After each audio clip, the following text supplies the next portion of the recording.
Yeah, you do? Like, you sure? You sure we gonna get back? You not gonna cheat no more? Like, girl, how many chances you gonna give these dudes? Is you dumb? Like, charisma. Yo, I make myself mad because it's like, girl, you went through all that. You deserved it. You deserved it. Now, I told y'all my kids had about 15 potential different stepmothers. He done cheated on attitude with attitude, rolled with him and rolled with him until she couldn't take it no more. So I was like, I looked around, I said, damn, where I'ma sleep at? You know, Firecracker got her main couch. Everybody just couching it upside. Cheers, the motherfucking tea. All right, so let me tell you the tea, right? Spill the tea. What the? Spill the tea, sis. Hey beauties, welcome back to my channel. If you're new here, be sure to like, comment, subscribe. And if you're not new here, hey girl, hey, how you doing? How you been? Where you from? Where you at? Yeah, I missed that intro, right? I know, because ain't nobody on YouTube doing it like Charisma. Ain't nobody on YouTube doing it like Charisma. So, boom, y'all. We finna get into this story time. This story time is so overrated. This story time was been supposed to be told. But you know, now that I'm free of everything, I can go ahead and tell my story in peace. So this is the Baby Daddy series. I don't know if I'm gonna do a 2-part, keep it 1 part, might just keep it 1 part, right? We have 6 years left of this story time, right? This story time basically starts and takes place once I move to South Carolina. So that's 6 years worth of story to tell y'all, and I'm gonna try to get it into a little 2-hour video for y'all. Now, I know this story time is supposed to be about Troy, but you know, Omar got a little bit to do with this story time. King got a little bit to do with the story time, because those are 2 people that I was dealing with in these 6 years. Okay, so boom, before we even get into the story time, let me do a little disclaimer. So I was seeing on a lot of the Baby Daddy series comments, a lot of people was saying, you know, like, how did you keep going back to this man? He's a predator, little girl. And I want to say, I agree, but I can't be biased about the situation. So I am going to, you know, do a little explaining. So I'm not here to tell Troy's story because I'm not on his side. I don't care about his side. Whatever, the truth got to be told. But what I will say is, in New York, that is the normalest thing to do. Yes, it's wrong. Yes, it's nasty. Yes, these men should be in jail. But it's also, I can't only blame the men. I have to blame the females, myself as well. Because I done been in pretty dangerous situations when I was young. Because I done told the man I was older than what I really was. I was 13 telling people I was 18. People was really believing me. You know what I'm saying? I was 16 telling people I was 21. And then, you know, when the guys find out or whatever, it'd be like, damn, well, it's already too late. Or, you know, like Promised Fathers did, cut me off. Like, I'm not one of them dudes, you know what I'm saying? So I agree, but then I kind of disagree, because that's just how New York is. I'm not really sure about what other state does that, but I know that the older men go for the young girls and the young girls go for the older men. That's how I can explain that. Is it okay? No, it's not, because I said it in plenty of videos that these girls were little girls, and obviously he wasn't getting that. But his childhood, you know, he was basically groomed by an older female when he was a teen. You know, it's a whole lot of backstory, whatever. I don't know if that's how he growing up now and that's what he's doing, but that's on him. And like I said, I agree with y'all, but I kind of disagree because I can't be biased about the situation. I have to look at it in both angles, if that makes sense. So now that we got the disclaimer out the way, don't even come for my hair, because you know the girls in the South can't braid. It's giving very uneven. It's giving very, yeah, it's giving very no. I had to take the beads off and all that, because it's like, shorty, what's this? But you know, we gonna keep it cute, because I paid a little coin, you know, so we just gonna keep it cute. And let's get into the story time, y'all. Let me stop the rambling, because yeah. So boom, so this takes place, like I said, I just moved to the South. You know, Troy, he's still dating Attitude at the time. If you don't know who Attitude is, go watch the last series. What was that, 14? Go watch that one. I I'm not gonna lie, y'all. The first year here, 2017, I was not over Troy at all. It was so hard for me to get over that man. I was trying to date out here. Y'all wanna hear them story times? They somewhere up in there too, where the boy had stole my money. The other boy, he had a whole wife and all that, and he was lying. Like, it was crazy. So I'm trying to date, you know, I'm trying to move on, I'm trying to heal, but you know, I don't know how to, because I had always had an issue with being alone. And I could finally admit that this year. I admitted that this year about myself. I never wanted to come to terms with, oh, Charisma, you don't know how to be alone, you always need a man. Yes, that's how I used to be. Yes, always needed a man, up until I stopped dealing with stalker for real. So at this time, y'all, I'm out here in the South, I'm living my life or whatever. Troy living his life, he with attitude, he with a whole bunch of females. And you know, it was kind of hard for me, because it's like, even though I was trying to get over him, people would not let me forget about him. Like, they would not let me forget that that was my baby father or something. So they would constantly write me, even my family, like, would write me, send me screenshots, like, oh, I seen him in a club with this girl, he was in a spot with that girl, he was with this girl kids, he was doing that, this, that, and the third. Like, they would not let me forget. And I would really get upset, because I'm like, why are you messing with my old friends? Or why are you messing with the girls we know? Like, why are you doing this? Why are you doing that? And he never really had nothing good to say. He was just like, oh, nobody want to mess with me. He would blame it on me. Why nobody want to mess with him? He wouldn't blame it on him being a bum, him being a deadbeat, him being whatever. He would always blame it on me. Like, oh, nobody want to mess with me. It's your fault. It's crazy how you live in the South and you still move all this weight in New York. All the females are scared to talk to me. They scared to date me because they know you my baby mother, and they basically scared of you. And I'm like, scared of me for what? Scared me for what? I'm not gonna travel and do nothing to them if that's what they thinking. So it was stuff like that going on. Like I said, the kids had a different stepmother every other week. I could not keep up. I was like, damn, stepmother number 2, stepmother number 8. After 10, I lost it. I was like, I don't know who the damn stepmama is at this point. So I started to notice this little pattern with Troy. Like, when he was single, he would help out with the kids. You know what I'm saying? He would call, because remember, they had their own phones. I got them their own phones so he could call them and stop calling me. But that didn't stop him. He would keep calling me. Oh, you need to move back. Oh, we need our family back. Oh, I love you. Oh, I miss you. Oh, blase, blase, blah. I'm telling him, why should I even move back there if you're gonna be doing the same thing? Like, you made me look like an idiot, you embarrassed me. Why would I really move back? Like, why would I leave my life, the life that I'm building, to move back, to be chasing you, going to jail, fighting females because you're not doing what you're supposed to be doing? Like, you wasn't being a father in New York. So what's the difference? Me moving back gonna do what? Give you a place to stay? Because that's really what it was. Like, you and your friends had a free crib all the time when I was there. I didn't see no other females doing that. So it's like, you want me to move back for your benefit, and I wasn't with that. So it'll be times I'll hit him up. I'll be like, yo, you know, back to school time coming. Like, what's up with the funds? I see you jordaned up. You looking fly. Like, what's up with the funds for the kids? What's really going on? And he will be like, oh, well, when you got money, you don't help me. Da da da da. First of all, am I supposed to help you? I'm not your mother. Am I supposed to help you? We have a child together. Like, what are you talking about? Why you can't help with the school clothes? Why you can't help with the school shoes? Why you can't do the bare minimum? Like, school supplies, little $50, whatever. And I understand y'all probably be like, oh, well, if it's only $50, then what you stressed about? Do it yourself. I didn't lay down and have this baby by myself. I'm not asking you for millions of dollars. I'm just asking you to chip in when you can, because it's bad enough you're not even calling them to speak to them. You're calling me trying to get your family back, and I don't want to do that. And you think I'm dumb because I'm asking you, like, oh, Baby D told me you was messing with this girl. Baby D said you was messing with my old friend this, and you just denying all this instead of just telling the truth. Like, it was just weird. Like, mad people kept coming up, not coming up to me because I lived in the South, but writing me on Facebook, sending me screenshots and all that stuff.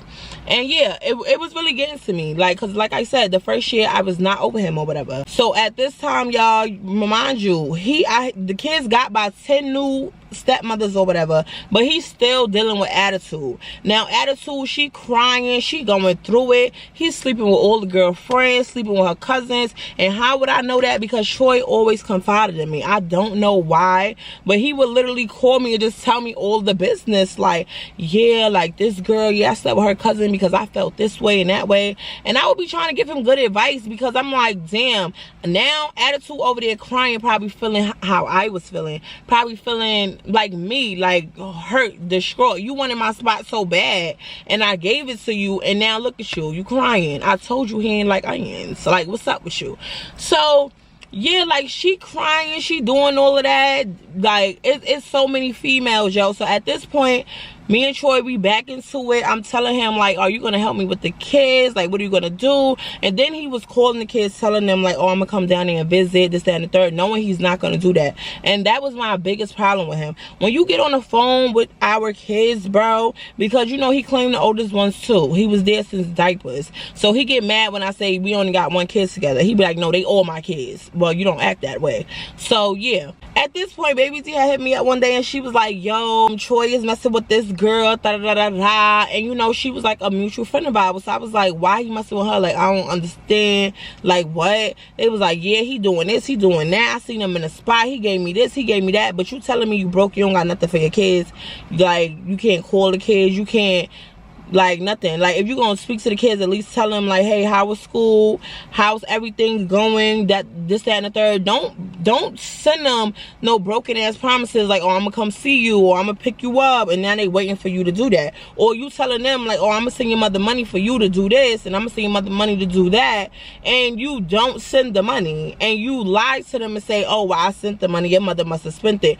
When have I ever? Like, don't do that. Don't do that. Like, so he would try to do little stuff like that, like turn the kids against me and little dumb stuff like that, to the point where the kids come ask me, like, daddy said he sent you money and you spent our money. And I'm like, when did he send me money?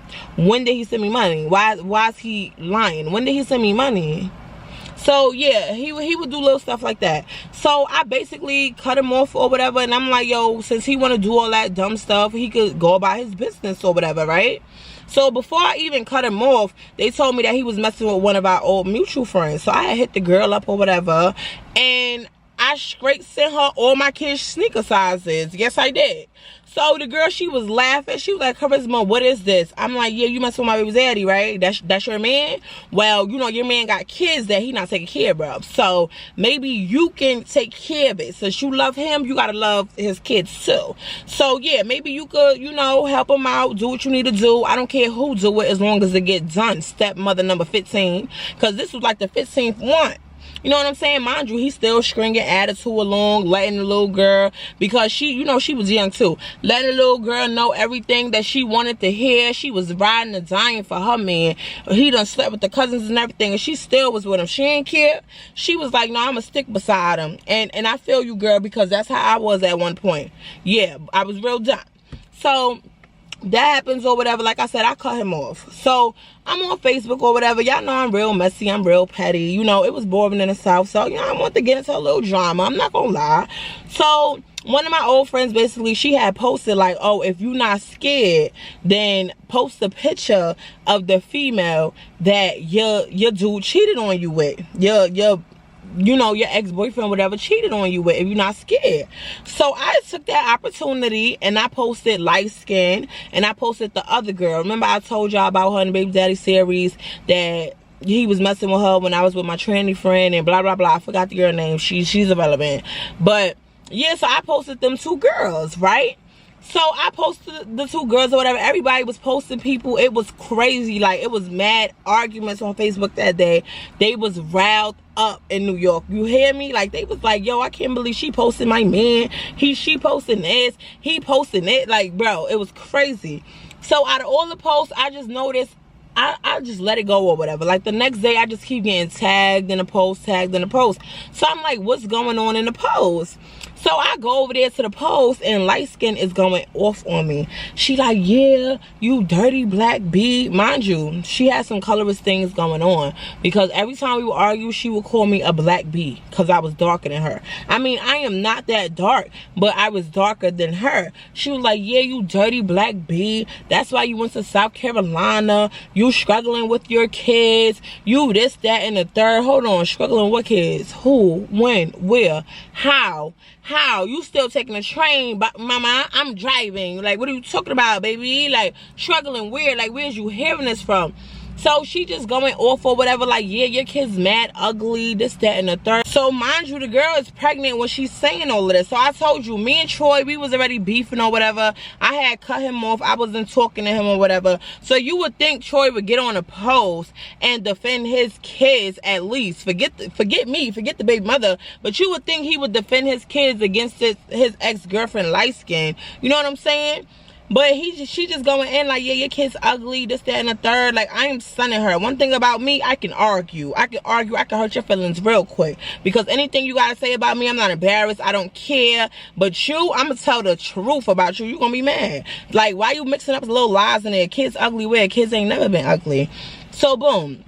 They on the post or whatever. Troy gets on the post, he's laughing or whatever. So people going in on Troy like, why this girl talking about your kids and you saying here laughing? So he like, oh well, it's my baby mother fault. She should never been messy. She should never post her, this, that, and the third. And I'm like, yeah, but I post what I want to post. Who gonna do what? Nobody's gonna do nothing about it. So yeah, like, I don't know, I kind of was being messy, so yeah, I should never did it, but it is what it is because I don't care. So I wasn't scared, so I posted what I had to post. So boom, that happens or whatever. They in the inbox. Now they in the inbox. The reason why I know her and Troy's in the inbox, because the girl start inboxing me and she starts going off. She like, yeah, your ugly ass kids, that's why you moved all the way to the South, ho, because your baby father don't even help you with your kids. Talking about Troy, talking about her ex-boyfriend. Your baby father don't even help you with your kids. Yeah, that's why he in my inbox still trying to talk to me. He's still trying to get with me. Yeah, he want me, this, that, and the third. So I'm like, I don't care about nothing you're talking about. All I know is stop talking about my kids, because what are you talking about? What are you talking about my kids for? Like, I'm not talking about the munchkin in your stomach. Stop talking about my kids. So, and it's crazy because when I lived in New York and she seen my kid, oh my God, your kids are so cute. You said all that to stop from getting punched in the face. You got all this mouth because I'm 726 miles away, honey. But you didn't have none of that mouth when I seen you. You didn't have none of that mouth when you ran from me. You didn't have none of that mouth when you cried and begged for me not to punch you in your face. You didn't have none of that mouth. None of that mouth. You over here carrying pepper spray and all of that running up the block. You bigger than me. The girl was about 300 pounds soaking wet, short and dwarfy. Like, you bigger than me talking about some, oh, I don't want to fight, I'm not a fighter, I'm not a fighter. And then as soon as I move to the South, it's like, yeah, your ugly ass kids, yeah. Move, fly. You're not in the video. You're not in the video. So she's talking about, yeah, your ugly kids, this, that, and the third, blah, blah, blah, blah. So he's in the inbox basically laughing, and then he gonna tell her, yeah, she just doing all that because she hating on you. You know, you the best girlfriend I ever had. Like, he's really trying to get me tight, get me in my feelings. When, dude, like, you really dumb. You really talking about, oh, you the best girlfriend I ever had. When you was dead, just laying in the hospital. Half that. Because of who? Oh, okay. But anyway, yeah. So that situation happened or whatever. I'm like, yo, he's a op. Like, I don't know what's wrong with him, but he's really a op. Like, he just need to leave me alone. Like, I just deaded the situation. I'm like, you getting blocked, whatever. And I just went on about my business like that. I wasn't mad. I wasn't sad. I didn't even care no more. I was like, you know what? This is kind of helping me get over him. Because it was so hard for me to get over him. He's doing all this dumb stuff. This is helping me get over him. But it's just funny how you telling her all of this in the inbox. But you in my inbox. You on my line crying every day. Why you gonna take me to the South with you? I miss you and the family. We supposed to be a family. Everybody got their kids and you took my kids. Nigga, you don't care about them kids. You don't care about them kids. Like, you don't care about them kids. Period. So stop it. All your actions is proving you don't care about them kids. Because if you cared about these kids, my children, then I've been in the South. You could have been had a job. You could have been trying to prove to the courts you got your stuff together, get joint custody. You could have been doing any of that. You still was on the same corner that I left you on, baby. Still on the same corner that I left you on, baby. So yeah. So mind you, like I said, during all of this stuff, during all of this, him talking to light skin, him having the 15 other girlfriends, all of this, he is still stringing along attitude. Attitude is gunning for me. Attitude is on my Facebook. I'm gonna tell you how she's on my Facebook. I don't know if she was doing this on purpose or she was accidentally doing it, but it was too many posts for it to be an accident. So I feel like she was doing it on purpose. She was trolling me. So she's on my Facebook, she's liking posts, she's loving pictures, she's doing all of that, and I'm like, girl, you don't even like me. Like, you don't even like me. I don't understand why you gunning for me, and he got 15 girlfriends over there. Like, why you on me? I'm all the way in the South, attitude. I can't do nothing to you. I can't do nothing for you. Like, I can't, you know what I'm saying? I don't want your man. Your man want me. That's the difference. You know what I'm saying? I don't know what was up with attitude, but she was really weird. Like, that girl was giving really weird, because I ain't do nothing to the girl. So boom, y'all, this year 2 of me living here. This is 2018, y'all. This is 2018. So everything is copacetic. You know, my mom moved down here or whatever. You remember I said the kids had their own phones and everything. Even when I would block Troy, the kids will still have access to him. I was not cutting off their access. Y'all can call your father whenever. He can call y'all whenever. I don't want to be in the middle of that. I don't want him to think I'm keeping him y'all away. Like, mind you, my kids was getting older, so now they starting to see things for themselves. Mommy ain't got to tell them nothing. Mommy ain't got to. I stopped speaking around them. I stopped arguing him on the phone around them, because I noticed my kids is getting older, and now they starting to tell me about myself and what you always yelling at our dad and then that, because you know, kids don't know. Kids do not know. You would think they would know, but it takes them some time to see for themselves what's really going on and who's doing what and who's there and who's trying, you know. So they had their own outlook on things. So, you know, they would call Troy or whatever. Sometimes he would not answer the phone, but Troy would call my phone. And I'm sitting here like, why would you always calling my phone? I'm not your kid. Speak to them. You and your little relationship. I'm over here chilling. My mother came down. It's to the point I made my mother be the blanket in between us. Like, listen, you tell him this, the kids need that, or you call him and say this. I don't want to speak to him. I don't want to speak to him. I don't want him to try to manipulate me in no way. Oh, you need to move down. Oh, I love my family. I'm tired of hearing the cries. I'm never going to be with you again. We never going to work this out. It's not happening, and I'm tired of hearing it. You're never going to change. You're always going to be the same. I already know what up with it, right? So my mother would be the communication. She would call and whatever. They would talk everything. The kids would talk. Everything was going smooth, y'all. Everything was going smooth. Boom. I met Omar.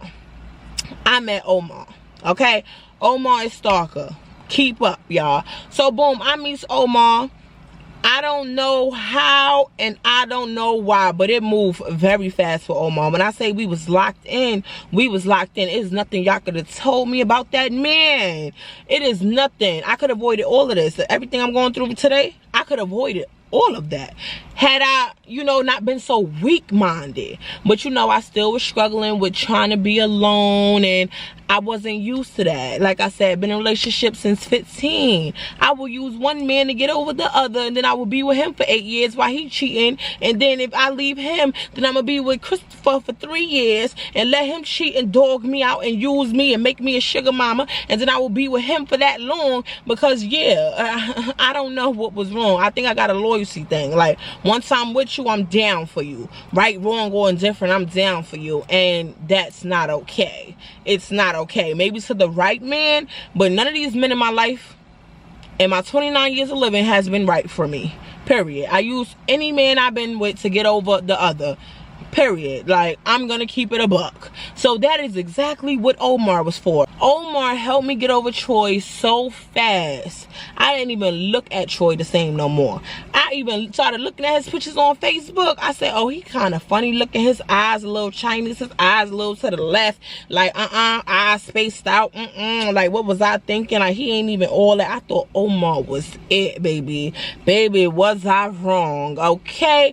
Was I wrong? So boom, I'm in a relationship with Omar, whatever. I noticed my mother, she's mad. She's like, oh, I do not want you with this man. There's something about him. I can't put my finger on it, Charisma. Don't do it. And I'm like, mommy, you a hater. Like, you just mad because you don't got nobody to love you. I got somebody to love me. And my mother, she trying to tell me, like, girl, I got experience, okay? I must not have been the best mother in the world, but I know what I'm telling you. I done dealt with some men, Charisma, and this man, something ain't right about this man. So I'm like, whatever. So, you know, I'm cuffed up with my man. Why? We taking pictures on Facebook. We looking real cute. I'm showing him off. He's showing me off. Like, we just think we it. We think we it, and we not it. So Troy, he starts hitting me up, calling my phone. Oh, so you want to go out there, you want to move on, and you want to be a hoe? That's what you want to do? Hold on, hoe where? My kids done had 15 stepmothers since in 1 year. This 2018. I've been in here, I moved here 2017. This only 2018 right here. My kids already done been through 15 stepmothers. They done talked to over 20 girls over the phone. So one dude and 15 stepmothers, that's not whole weird. He like, yeah, that's what you want to do. You don't want to be with me. You want to go be with somebody else. Da da da da da. You da da da da. Try to manipulate me. I'm just like, whatever. I don't care. So Omar, he's hearing everything or whatever. He's sitting there telling me, like, why don't you block him? You complain all the time, because I really did used to complain to Omar a lot. Like, he used to tell me stuff his baby mothers was doing to him, and I used to tell him stuff that my baby father was doing to me. And he was like, you know what, won't we just move on and block these people? Like, you telling me he not helping you with the kids, you crying, you stressed out, you struggling, you got a pride issue, because that's a thing with me. I have a pride issue. So when I get with a man and they know I have these kids, I want to be the strong, independent woman that I am, and I want to do everything alone. So anytime Omar was trying to step in and help me with the kids, I would feel some type of way, and I would start crying and going off on Troy, because I'm like, it's his responsibility. Why do you have to bottom this? Why do you have to do this? Why do you have to act like a dad? You not they dad. You not they stepdad. You know, we just dating. We don't know we even gonna end up together for real, for real. Why do I have to rely on you for this? And he like, oh, because you know I'm your man and I'm gonna hold it down. It don't matter. I thought he was the Prince of Bel-Air. Prince of Bel-Air. And he wasn't. So yeah, like at the time it was good advice, you know what I'm saying? At the time it was good advice, until I noticed it started to be a control thing. So it went from that to, yeah, block him, yeah, I don't want you talking to him. And then it went to, yeah, Charisma, I don't want the kids talking to him. And that's when I was like, whoa, whoa, whoa. And so was my mother, because my mother was like, who he think he is? Who he think he is? Because he ain't nothing.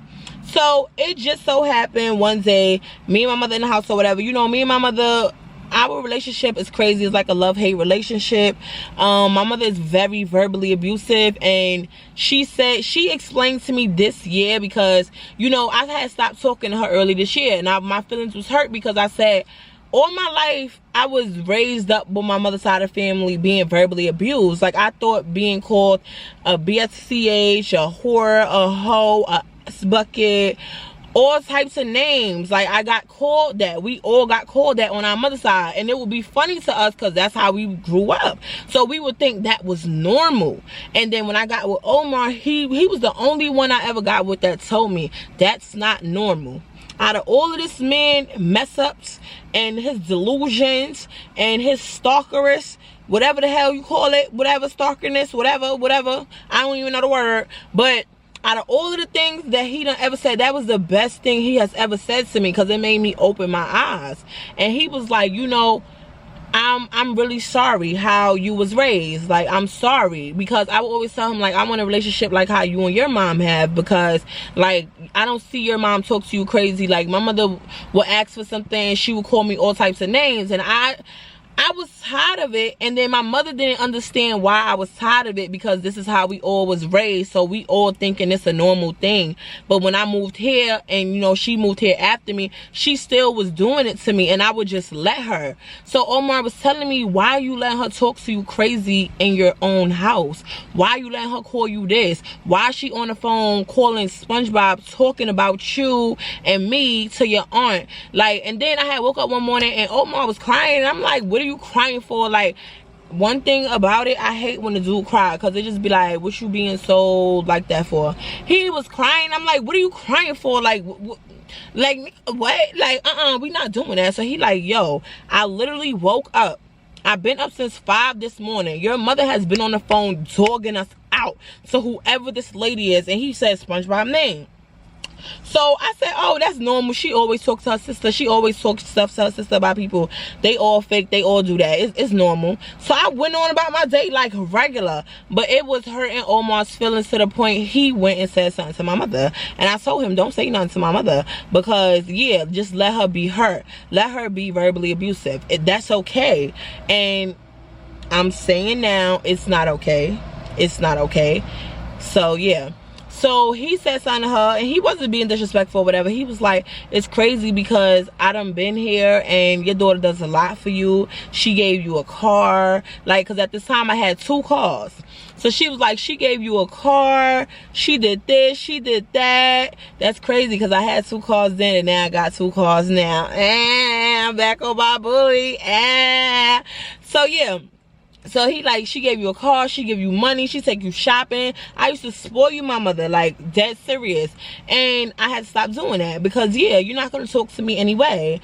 So he was like, yeah, that's crazy how you do this, you do that. That's your daughter. Like, you don't have no respect for her own house. And my mother went ballistic. When I say ballistic, like, yeah, it was up. It was up and it was stuck. Yeah, so it was up and it was stuck, and my mother was mad as hell, and she was like, you're not gonna tell your man something? He's not gonna tell me what to do? I could talk about you in your house if I want to, da-da-da-da-da. He not gonna do this, he not gonna do that.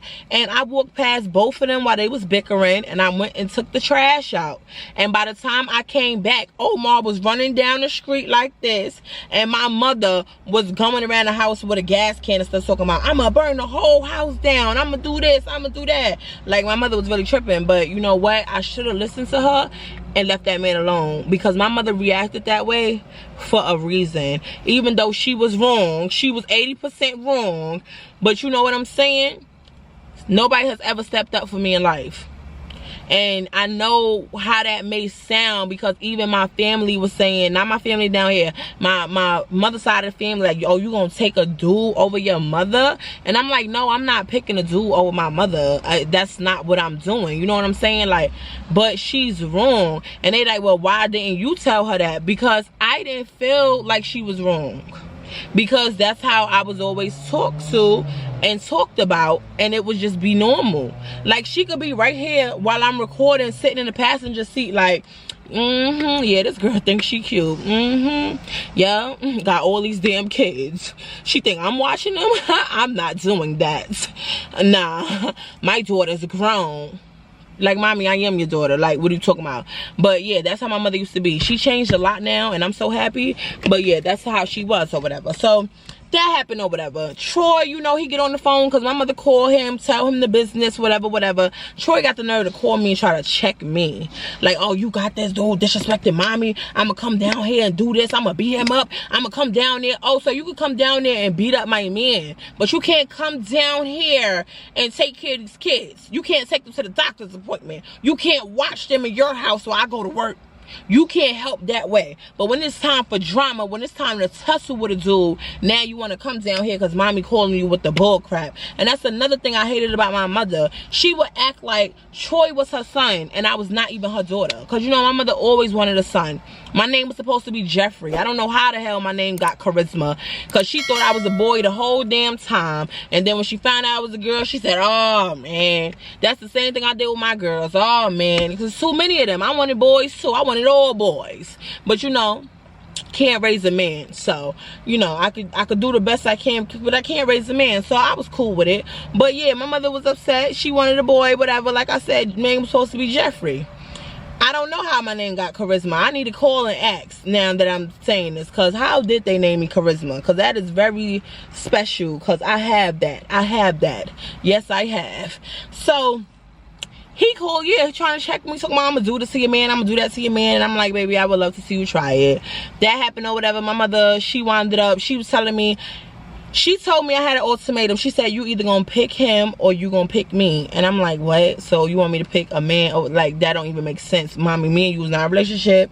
We not doing none of that. Like, you tripping. Like, what are you talking about? Why I can't have both of y'all? He could stay at his house. You could stay here.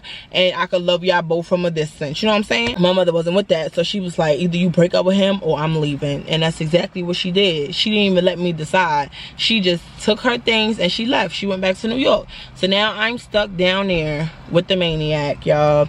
I'm stuck down there with the maniac. When I say things got worse, things got worse. The knight in shining armor that I thought I had, the one he pretended to be, it's like that was his goal, to get everybody away from me. Like, once my mother was gone, all hell broke loose. I started finding the cheating in his phone. He started roughing me up. That's when he was putting his hands on me, to the point where I was calling Troy like, yes, you need to move down here. You and your girlfriend come move at the house to the left, so I need to be protected. I don't know what's wrong. And Troy like, girl, you had all this energy fighting me. You can't fight this man. It's different here. I'm dolly. Like, all my father's side of the family live on the other side. My father didn't live here yet. So I'm calling up his daddy like, you need to help me. I don't know what's going on. He gonna get me, yo. I don't know. Like, bro, he just started hitting on me when I would find stuff. And then it was this thing where he would drag me by my hair. So I just kept cutting my hair. And it's to the point where I was screaming my kids' names while he was dragging me and all of that. And for the stalker story time, y'all all kept asking in the comments, you pulled his balls out. How did you pull his testicles out? Let me tell you something.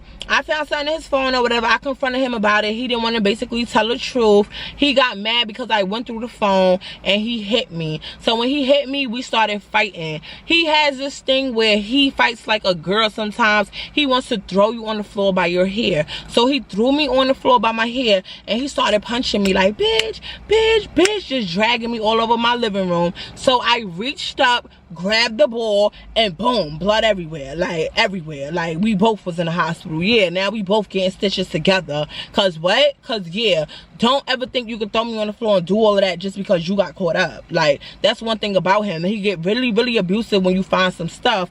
And yeah, I was not going out like that. And then a couple of days after that, like, my father's side of the family, I started telling them about the abuse and what was going on around the kids. And nobody would really believe me because he's such a manipulator that everybody knows the background that I come from, including y'all, because I put y'all on. So y'all know I used to be drama filled, messy. I love to fight. I love some good drama. Yeah, I would talk crazy to you, get you to hit me. I would do all of this. I would do all of them things. But I wasn't on that when I came down here. I wasn't on that. So he would tell my family like, oh, don't believe her. You know how your niece is. You know her mama on drugs. You know her daddy all the way over there in Delaware. You know, nobody really care about her. You know how your niece is. She loved drama. She loved to start drama. She loved to pop it off at the mouth. And I swear to God, I wasn't doing any of that. But because that's how I always was, my family believed him. It was so easy for him to manipulate them. So I started bringing my family around more. And I started saying, I want y'all to just pay attention. Don't say nothing, pay attention. And that's when my cousins caught on first. Charisma, this man is very manipulative. You need to leave him alone. Like, he is a manipulator. You need to get away from him. He literally, they will watch him lie.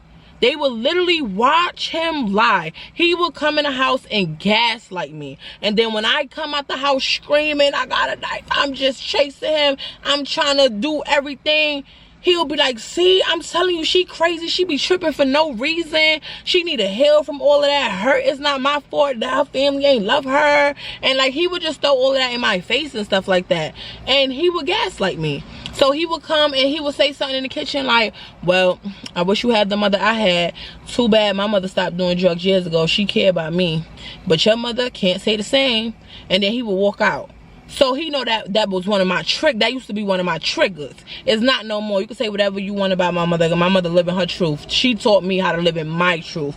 Yeah. So he would do that, and I would run out chasing him, and I would be like, why would you do that, da, da, da, da? And my family was like, Charisma, you tripping? Why you wilding on this man? Why you hitting on this man?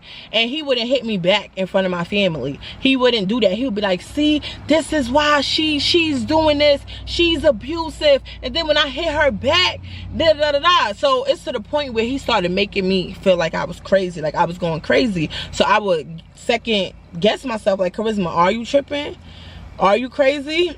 So it was a bunch of times where I would call Troy and I would be like, you think I be tripping? Like, when me and you was together, did I used to just hit you for no reason? Like, what was I doing? Like, he's like, I think that's called gaslighting, Charisma. Like, he's gaslighting you. Like, you falling for that out there? That's the type of stuff you falling for? You wasn't falling for none of that when I was out there. Like, that's what Troy would say to me. And in the midst of that or whatever, you know, Troy, he used to confide in me, because I'm not gonna lie, like, me and Troy, we had a love-hate relationship. But when things would, like, we would question, we would think like we only know each other. So when stuff was getting real, we would call each other or whatever. So Troy had, during the time all this was going on, you know, my mom left and everything, you know, at this point, Omar's mom, she's coming over, she's basically saving my life. Her and her husband getting their son off of me. Literally, they would have to drag him off of me. Like, I done tried calling cops and everything. He would always manipulate me to just get back with him, and I was so weak-minded. He would make me think everything is my fault. Like, he would say, I only hit you because it was your fault. You should have never said what you said. I hit you because you should have never did this. And I used to be like, you know what, you right. I should have never did that. Yeah, like, you won. But really, he was manipulating me so good. He could get anything from me. Like, he would be like, oh, you know, like, it was times where I would call Troy and I'd be like, hey, do you think you got money? Because I would be scared. Like basically, me and Omar was working at the same job, you know what I'm saying? So I know the check he would get, and he was getting paid more than me because he was working there longer. So for example, say if I was making $8.75, he was making $10.75, so he was making more. Like, that's just for example. That's not really what he was making. So we was working at the same job. So at this time, that's another thing I want to touch bases on. So at this time, I was not smoking. Once I moved to the South, I told y'all I had stopped smoking altogether. It would be times where I would dibble and dabble, you know, take a little pull here or there, but that was all. So when my mother came down, you know, she was smoking or whatever, right? So I had a friend down here. His name was, I'm not even gonna say his name, but anyway, I had met a friend down here. He was a real cool friend. He used to smoke. Him and my mother used to smoke together and everything, because I did not smoke. So basically, he told my mother where she could get the trees from and stuff like that, because I didn't know where to get it. So like I said, when I had met Omar, basically Omar had seen that I had took a pull of my mom's blunt, but my friend was there too. So he took me in a room, and this is how I knew he was controlling, but I didn't see it as controlling at the time. So he was dogging me out in my room. Oh, I don't even smoke. Why you gonna smoke? You know, we both said we wasn't smoking. And I said, I don't smoke. I just took one pull. I'm not high. Like, I'm just, you know what I'm saying? I just took one pull. Like, I deserve a pull. Like, what are you saying? So then he was getting mad, and he was like, so now you're gonna smoke a whole thing with me? Because why would you go smoke with him? I don't care if that's your friend. He wants you. I don't want him to be your friend. Da da da da da. So I'm like, okay, it's not that deep. Like, why you going hard? He was like, no, you're gonna smoke with me. You're gonna smoke with me. Y'all, one joint turned into 10 joints, turned into I stopped smoking after the one joint, and he would get mad because he would smoke all the rest. We would go get a 40. He would smoke all the rest and then get mad because he was broke. He done spent his whole check, and I still got more than half of mine. Because one thing about me, I was always smart with my money. So I will take care of the priorities first. Bills and kids is first. You know what I'm saying? And then my mother used to babysit the kids while I worked, and then she used to go to work at night, and then I used to have my own kids. So I will bills, kids, and my mother, because babysitter fee, even though she was staying in my house, it doesn't matter. I wanted her to get on her own 2 feet. So I said, okay, I'm gonna pay you to watch your kids. Boom, boom, boom. So I would always have money left over. And at this time, I was working 2 jobs. And he said that was an issue too. Oh, you're never home. You're never home to spend time with me. Not you're never home to spend time with your kids. Not you're never home to cook and clean and be a mom. Because at that time, that's what my mother was doing. I'm not gonna lie. I was getting to the bag, taking care of a us all. I had 2 cars at the time. That's 2 car payments, boo. That's 2 insurances, boo. I got bills, boo. And your little money ain't bringing in nothing. You're not really giving me nothing. He was never giving me nothing. He was always taking from me. Okay, so that's why I'm saying I was a sugar mama. I was all types of stuff, y'all. All types of stuff. So then I would call Troy for money, and he would be like, no, don't you got a man, da da da da da. And I'll be like, yeah, but you don't. Like, I was embarrassed to tell Troy what was really going on. Like, I think he's using me, he's manipulating me, and it got really crazy, y'all. It got really crazy. Yeah, I swear I'm trying to stay on track, but yo, it's just so many details that go into these 6 years, and I'm only on the 2nd year, y'all. Like, oh my god. So at this time I had got a call. We just gonna, y'all know the Omar thing. He was just doing me dirty. Troy knew. I was telling him. He was basically giving me advice and stuff. Troy would say dumb stuff like, if he want to love you, let him love you. Shut up. You just happy because I'm not on your case and worried about what you doing. I got somebody else stressing me out. So that happened or whatever. I'm sorry y'all hear my ear or whatever, but I got a little hot or whatever, and you know this is a long story, so we gonna, you know, be cute with it.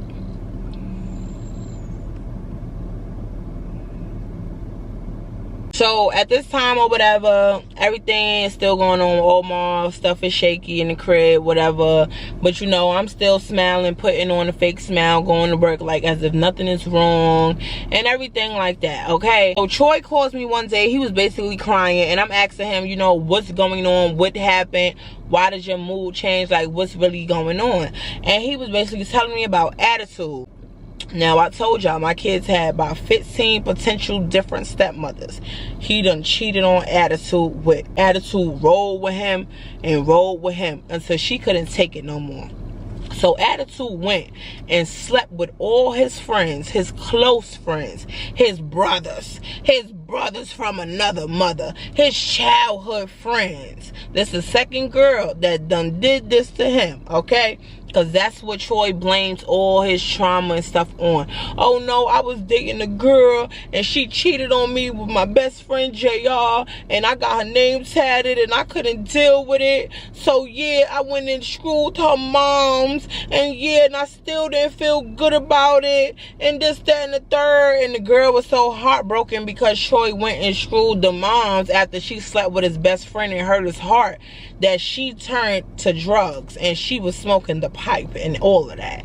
It gets deep with Troy. That's what I'm saying. He need to make a YouTube and do his own backstory, because y'all would be like, oh, that's why that happened. Oh, okay. Oh, even though it ain't no excuse, because we both was born in a messed up family, but that don't mean you can't change, okay? You can change, you just don't want to. You're not willing to put the work in to change, and that's why you had to get left behind. And he's calling me crying about the girl. Oh, attitude slept with all my friends. I can't believe she did that. I really loved her. Da, da, da, da. I'm like, but Troy, you slept with a cousin. You slept with her friends. You've been dogging the girl out for years. He like, oh, what are you taking her side for? I'm your baby father. I'm not taking nobody's side. Right is right and wrong is wrong. The same thing you was doing to me, you did to her. Like, that's not fair. And then when somebody do something back to you, now it's, oh, you're the victim. You're not the victim. I was laughing at him, y'all. I was like, boy, bye. You ain't no victim. Like, you want me to be sad with you. You want me to cry with you. You did that girl dirty, and she returned the favor. After a year and some change, she returned the favor. Like, boy, I would have did it the next week. You tripping. But yeah, so he was basically crying about that, whatever. I did not take his side. Then he started with the, oh, I want my family back. Anytime it didn't work out with him and the female, now he want his family back. Oh, I want to move to the south. Oh, you need to leave Omar alone. We need to be together. This is good for the kids. This, that, and the third. At this time, my kids is getting older, so they calling Troy and they telling Troy about himself. Why you never call us? Why you don't ask us how school was? Why you don't care for us? Why you not visiting us? Why you never ask for us? Why this? Why this? Why that? Why you done doing this? So Troy's calling me, cursing me out, dogging me out. Oh, you putting this in the kid's head. You telling them this about me. Oh, so you got a new man now. You telling them. child, we don't talk about you in this household, because Omar makes sure we don't get to talk about you in this household. Like, you know how this man is. He laying down the rules. He telling us what we can and cannot do at this point. So it's like, we don't talk about you. I don't even tell the kids nothing about you. The problem is, the kids is getting older and they see that you ain't shh. And I've been trying to avoid them feeling this way. That's why I've been trying to reach out and get you to call them and get you to be there. I used to call them like, hey, yeah, they graduated, call them, you know, wish them good luck, wish them congratulations. And he would call them, and the whole time he on the phone with them, he's talking to his friends in the background. So the kids would hang up on him and they'd be like, why every time he called, he never talking to us? He's always having conversations with his friends. Why he can't have conversations with his friends when we not on the phone? He got all day to speak to them. He don't never see us or speak to us, so why can't he speak to us? So it got to a point where Promise dropped off the bandwagon, Sincere dropped off the bandwagon, and you know Harmony, you can't tell Harmony nothing about her father, period. She loved that man regardless, and she has that right, and that's fine. That is fine. But the older two, they were just so done with him. They like, boy, bye, like, you know, you not our dad. So now they started calling him Harmony's dad. They don't call him dad no more, stepdad, none of that. They call him Harmony's dad, and he has a fit with me about that. Called me dogging me out to the point Omar has to get on the phone and curse him back out. Like, you're not gonna talk to her like that. She didn't tell them kids nothing. Blase, blase, blah. Boom, boom, boom. So that happens, right? We gonna fast forward to the next year. So boom, 2019. Let's get into some drama, y'all. So boom, 2019 summer comes and the kids feel like, okay, they miss Troy, they miss they Nana, they miss people. They want to go visit New York. They want to see their family. So I let the kids go to New York or whatever, and I let them visit their family. Now, we all made an agreement because Troy was renting a room at the time. He had one room. So his room was spacious, but it was also 3 kids. Blessing was not born at the time, y'all. So it was also 3 kids that he was taking, because, you know, he claimed all of them. So he wanted them all. So we made the agreement that the kids will stay with his mother. The kids will stay with Troy's mother because, again, he only got 1 room, 1 bed. We don't, as other men renting rooms in the house, and I just didn't want my kids to stay over there like that. You know what I'm saying? But it was at his uncle's house. So it was just, you know, his uncle, her girl, whatever like that, and their kids. So that's the agreement we made. The kids gonna stay over at his mama house, and he could pick them up, he could see them, he could spend a night with them, or they could spend at least 1 night with him. 1 night. And that's only because of the living circumstances. He was in the room, and I wanted to make sure my girls was good, because, you know, I got 1 boy, so I know he was gonna be good, but I wanted to make sure, you know, just in case they got to take a shower and everything, that they was gonna be good, you know. So he agreed with it and everything. He was hanging out with them for the summer. He took them to the pool. He was sending me pictures. He went and bought him and Sincere matching outfits for Sincere's birthday. Like, everything was going good. Everything was going cordial. He was being the best dad that he can be. I didn't have to tell him nothing. At this time, me and Omar was still in a relationship. I had started working at this good job or whatever, and everything was copacetic. At this time, Trell had came down to move here, and he was only here for about a month or 2 before everything hit the fan. Trell was staying with me. That's my cousin. He was staying with me for about a month or 2. He knew Omar. He knew what everything was going through. I'm not gonna lie. Once Trell came down here, all the abuse came to a stop. That's when I knew Omar knows what he's doing. He does it only around certain people, and that was his friends and me and his parents. But like my family, he would cut it all the way down. He would make my family think I'm tripping, to the point where he would even tell Trell, like, yeah, your cousin, like, she be hating me, she be doing this for no reason, and she be doing that. And, you know, my cousin, like I said, they know me as growing up as being problematic, messy, drama, hand problem, mouth problem. So Troy would always be like, well, Charisma, what did you say to make him do this, or da-da-da-da. So he, at one point, he was manipulating Trell too, or whatever. What?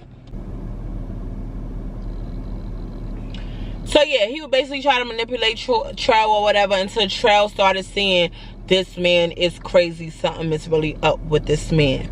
So kids still in New York. I got a good job now. I'm feeling myself. Me and Omar is back into it, y'all. We had a little argument because I had been left the job that we had when we first started with each other. He was still there after this whole year and some change, and I was telling Omar, like, don't you think it's time to level up? Ain't you tired of making this low money? Because I will be working 2 jobs and he will feel entitled to my money, and when I wouldn't give him my money, he would have a fit.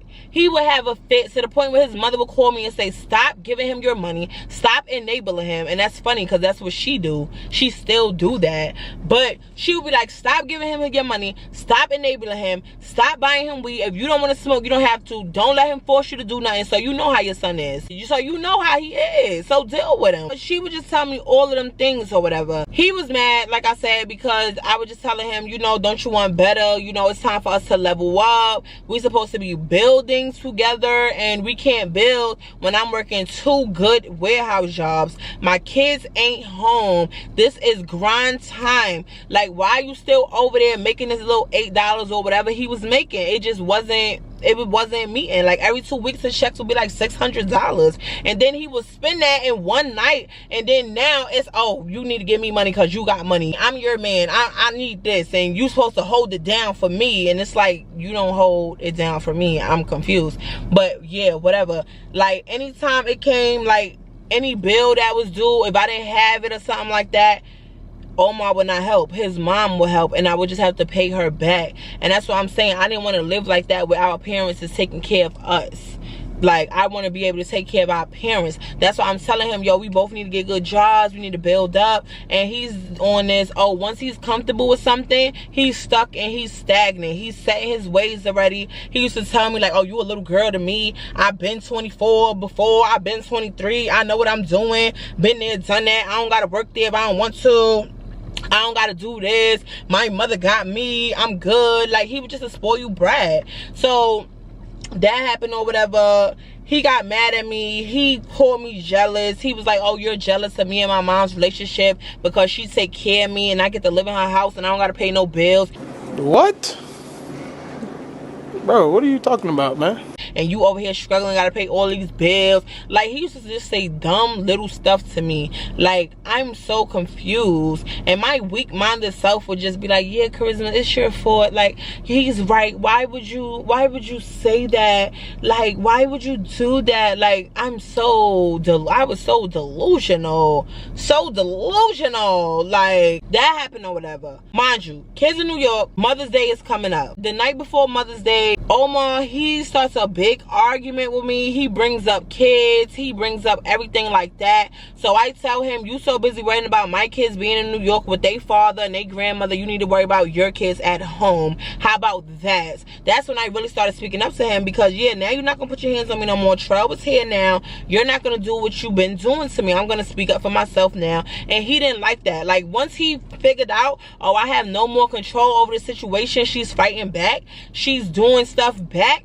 He was like, yeah, it's time for me to do what I need to do. So he had went missing that whole night. I told y'all the stakeout story, the 24-hour stakeout story time. He went to the girl. He went to Atlanta. He cheated on me with the girl. Yeah, he made up this whole thing. I was calling his phone. He parked his car at a hotel, gave his car keys to his friend. His friend and his girl went and got in the car. I did a whole 24-hour stakeout. The boy called me. Omar called me, said he left me for another girl. He getting to know her. He like her. He don't want to be with me no more. This, that, and the third.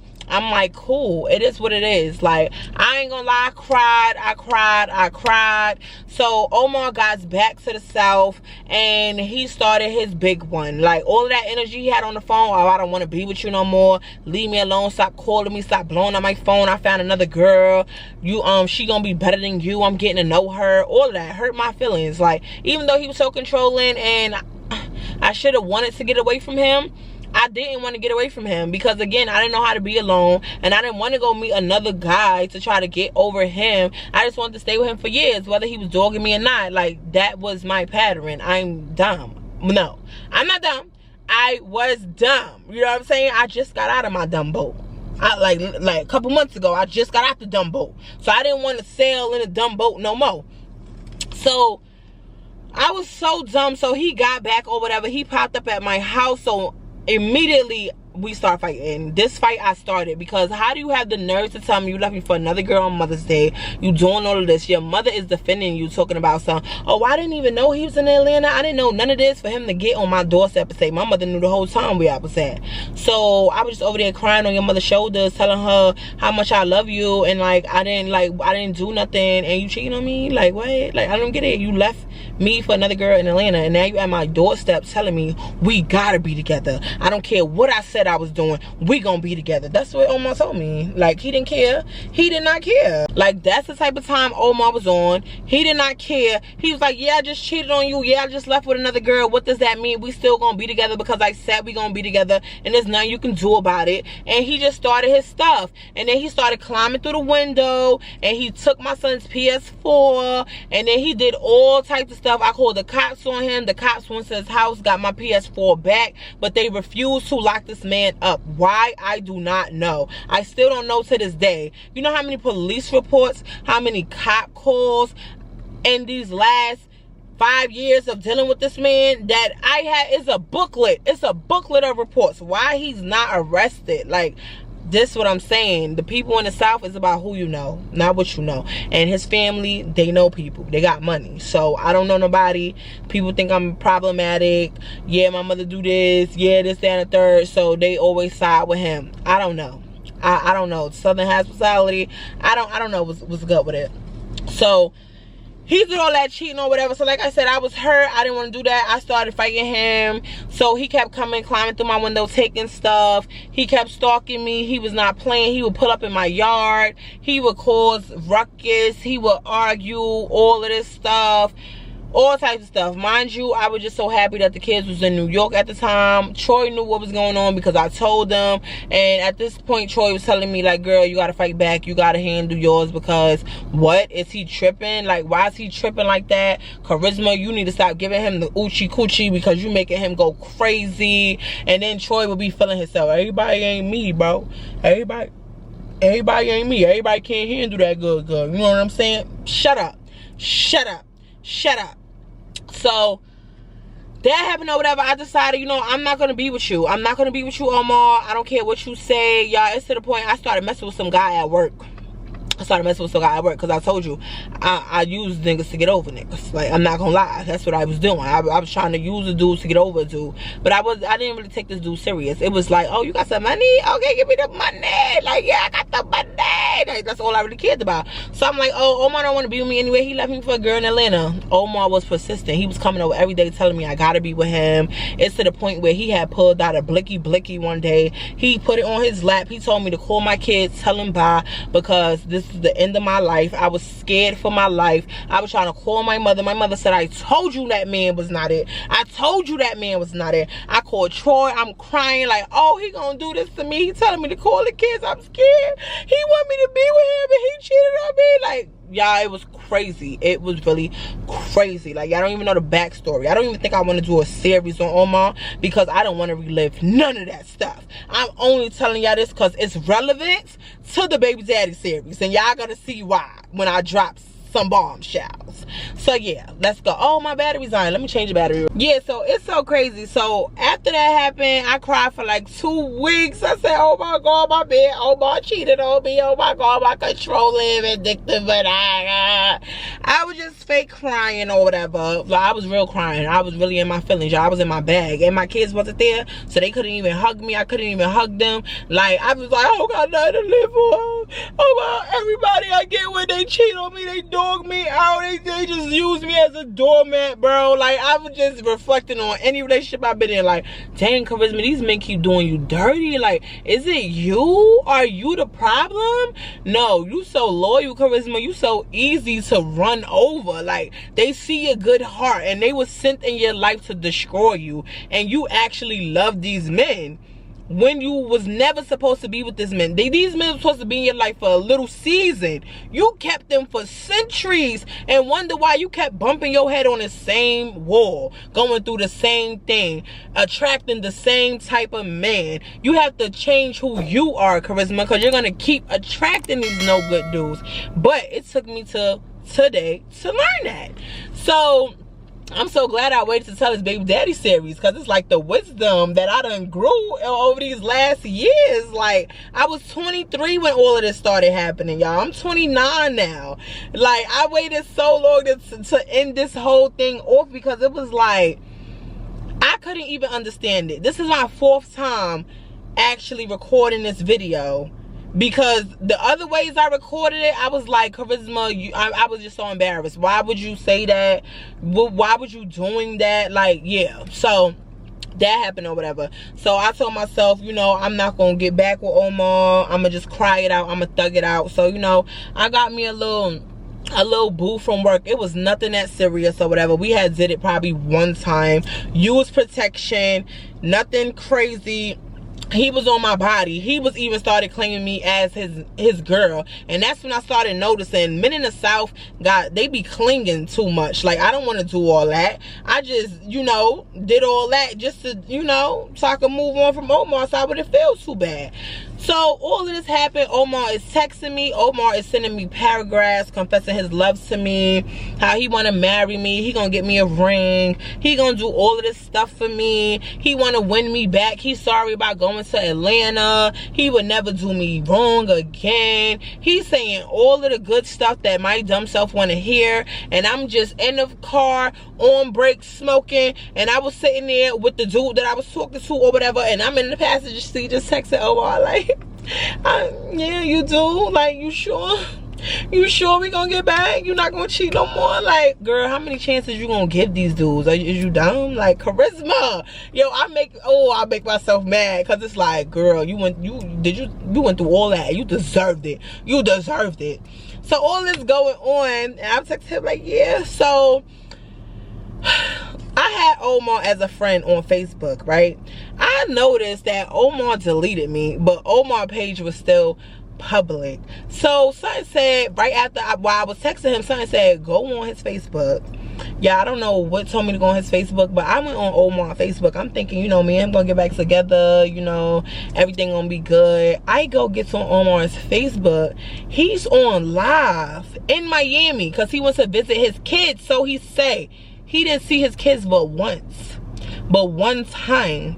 The whole 2 weeks he was out there. While I'm crying for 2 weeks, you in Miami for 2 weeks with the money I gave you to go to Miami. Like, let's really talk about it. Like, sugar mama at his finest. That's what I was to all these dudes. Let's really talk about it.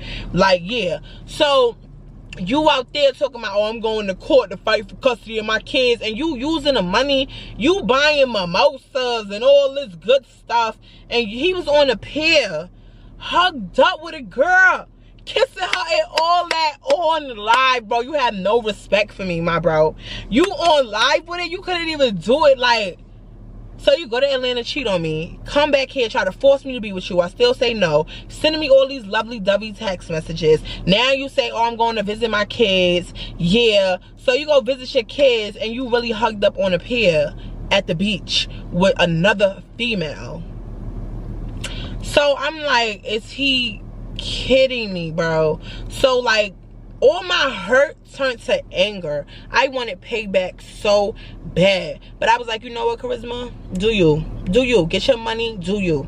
Y'all, the next week after that, I got on Facebook and Omar had came back from Miami. He kept knocking on the door, climbing through the windows, you know, regular him, blowing up my phone, parking in my yard, going to sleep, you know, regular him stuff, making sure nobody else came to the house. It was just me and Trell there, kids still on vacation. They calling me, Troy calling me. Everything is good, everything is great. Only 2 rules I really gave Troy: don't drop my kids off at no female's house, and the block that you got pum-pumed on, I don't want my kids hanging out over there. That's the only 2 rules, and he got it, and he understood. He understood. And the day that he did take them over there, Promise texted me and snitched on him and sent the picture of them on the block and said, did you say we were supposed to be over here? I love me some Promise. My baby's a snitch for her mama. Yes, tell me everything. So what happened? So they were saying, what? Yeah, tell your mother what's going on.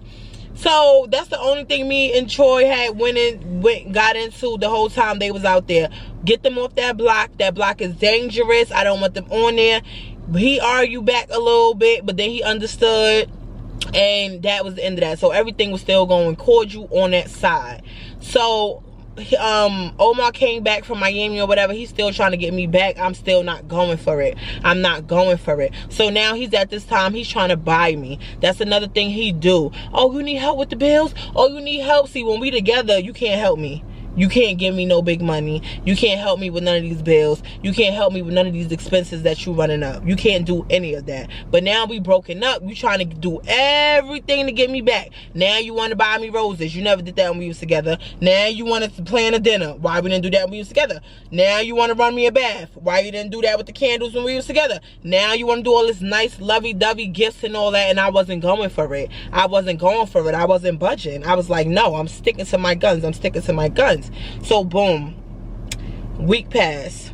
I get on Facebook, come to find out my best friend passes away. Natural causes or whatever, you know, she had bad asthma. She had an asthma attack, turned into a heart attack. Before she even hit the floor at work, she was gone. Rest in peace, Quay. I love you. And it's like, I don't tell a lot of our story times, Quay, because I want to respect you. I want to respect your family. I just want to, you know what I'm saying? But I love Quay.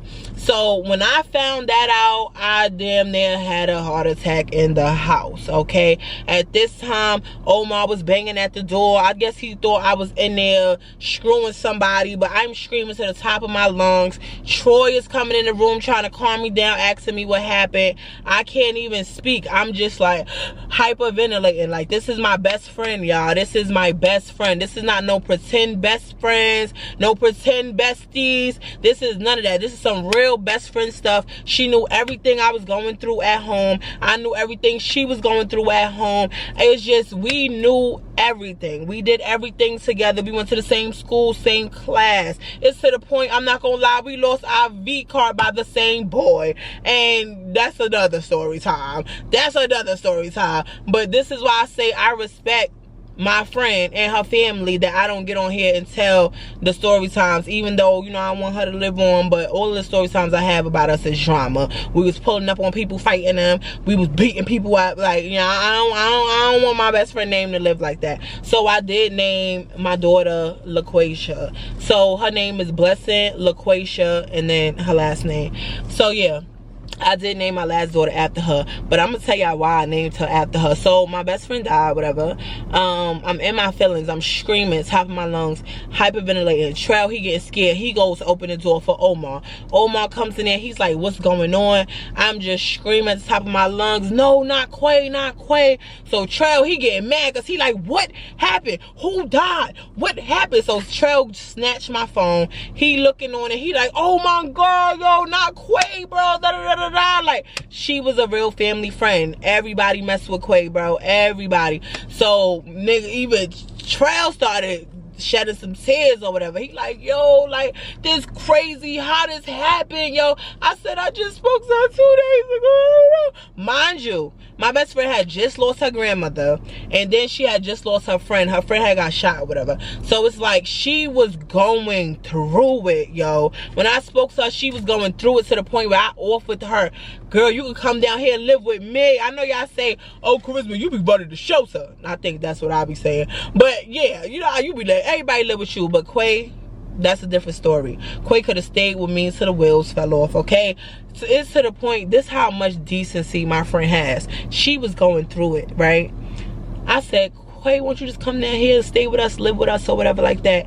And she said, you know what, friend? You got kids. I don't want to put your kids out their room. I don't want to make nobody feel uncomfortable. I don't want to be in the way. I don't want to do none of that. You keep living your life and you keep getting up there, and I'm going to figure it out. I'm going to go to LA. I'm going to move with my cousin. We're going to figure it out. He going to teach me how to drive. She wanted to learn how to drive so bad. My friend ain't have no kids. She wanted a kid. Like, oh my God, I miss her. But we got to move on from this, because it's like, I don't want to cry, because like the makeup, yeah, I don't want to cry. So Omar's basically asking me what's going on, like what's happening. I'm telling him, you know, my best friend died or whatever. He's feeling the way. He's like, oh my God. I'm telling him I have to go to New York. I don't care what nobody's talking about. So my aunt SpongeBob at the time, me and her was talking. This is when we really stopped talking, because she knew Quay as well. She didn't like Quay because Quay would defend me. Quay would stick up for me. When SpongeBob and my grandmother was trying to take Promise away from me, because for some reason me and my mom is like the black sheep. They feel like we would never be a good mother, we could never make it, or so, whatever. So when I had my kid, the same way they snatched me from my mom, like they tried to snatch Promise away from me, and they wouldn't let me take my daughter, they wouldn't let me take her things. So my best friend Quay told me, like, you know, you have laws, like you have a kid, that's your kid, you could go there with the cops, because her aunt was a cop, and her aunt sat me down and told me, like, listen, you gotta call the cops, go there with the cops, tell them you want your baby and your stuff. If they want your baby, they're gonna have to take you to court, but legally, by right, that Promise is your kid, she came out of you, so your aunt cannot take your kid, bro. She cannot take your kid. At that time, my aunt and them was staying with me and my grandmother at the time, which I told y'all, we was sleeping on the floor, me and my daughter, even though she had a crib, but I used to like to sleep with my daughter. So me and my daughter was sleeping on the floor, and all her kids, I had to give them my bed and stuff like that. So I was already in an uncomfortable situation. So my best friend told me to call the cops, and basically I had called the cops, and they gave me my child or whatever, and that's when I had ran off to Delaware and went with my dad. And then, you know, I found out my grandmother was dying, so then I came back when I was pregnant with Cecilia or whatever, even though I got pregnant with Cecilia the day that I left. Like, me and my baby father, we slept together with her, and I got pregnant, and then when I came back, you know, my stomach was poking a little bit, stuff like that. That was the backstory of that. So that's why SpongeBob did not like my best friend. So when she found out she died, and I was like, yo, I'm gonna need to have to leave my job, they need to give me days off, or I'm gonna quit, because I'm not missing my best friend's funeral, I'm not missing saying goodbye to her. And my aunt basically told me, oh, so you're gonna leave your job, and you're not gonna go to work, and you're not gonna do this. I'm like, well, my kids is on vacation with their grandmother, so what is really the problem? Like, oh, that's not their grandmother, because for some reason they hated Troy mother, so they didn't like her, because honestly, Troy mother, she was giving that girl, even though she did what she did to the kids or whatever, she was giving that girl. And she was giving my aunts and them a run for their money, because yeah, every time she stepped in the block, everybody was, who that? Yeah. You will never tell she did the little sniffy. She was definitely giving that girl, okay? So my aunt, you know, she's the biggest hater, fat one. So she was basically hating on her, saying, oh, that's not her grandmother, that's not their grandmother, I said, whatever. So I went to my job.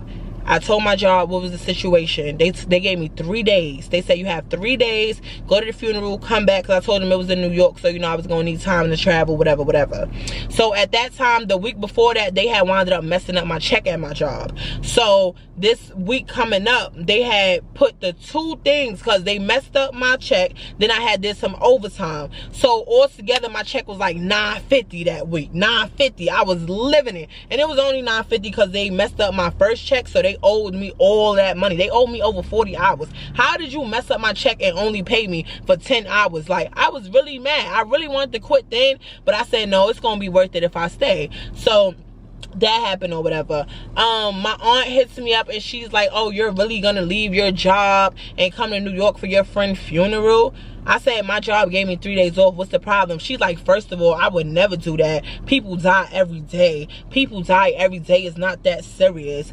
That's the last time I stopped talking to my aunt. That's the last time I cut her off. I was sick of her, tired of her, disgusted with her. Lady, go somewhere, SpongeBob, because don't you ever, not with my best friend. I'm sorry that you never had a best friend, because you done slept with all they men, or you done did what you did, and you done betrayed them and been fake to them. But when it comes to my best friend, nah, you ain't gonna do that. I'm gonna see her off. So that's exactly what I did, y'all. So Omar, basically, he wanted to buy me out. He wanted to help so bad. So he gave me like $550 for a flight. If Omar was paying attention to me, he would have knew I never been on a plane before. I'm scared of planes. I never been on there before. That's something I put on my bucket list that I want to do, but I'm scared to do it. So he gave me all that money, plus I had my little good check. So I said, yes, this is what I'm going to do.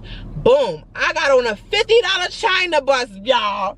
I got on a $50 China bus and pocketed all the money. Yeah. You paying me for you cheating? Yeah. That's how you do that. So boom, y'all. I get on the China bus or whatever, and I'm just crying. And at this point, I'm on the phone with Troy. Because, you know, Troy knew my best friend too, because her and JR was messing around. They was like boyfriend and girlfriend at the time or whatever.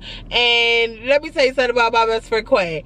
And even Troy can tell you this. She did not like Troy at all. She would tell him to his face, I don't like you. You're not good for my best friend. My best friend is better than you. I'm mad that y'all even had a kids together. You don't deserve my friend. You ain't nothing. You ain't and you ain't gonna never be and da da da da da. And she would tell him off. And then he'd be like, shut up, Quay. Shut up, Quay. I know you love me, Quay. I know I'm the bro, Quay.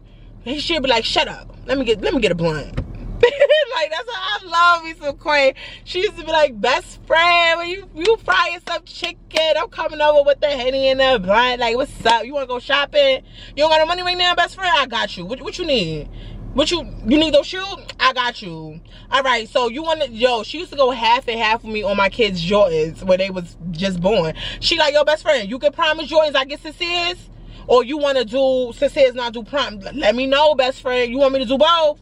Or you want to do half? Yeah, that was the real one. I miss her. I miss you, LaQuasia. I miss you, boy.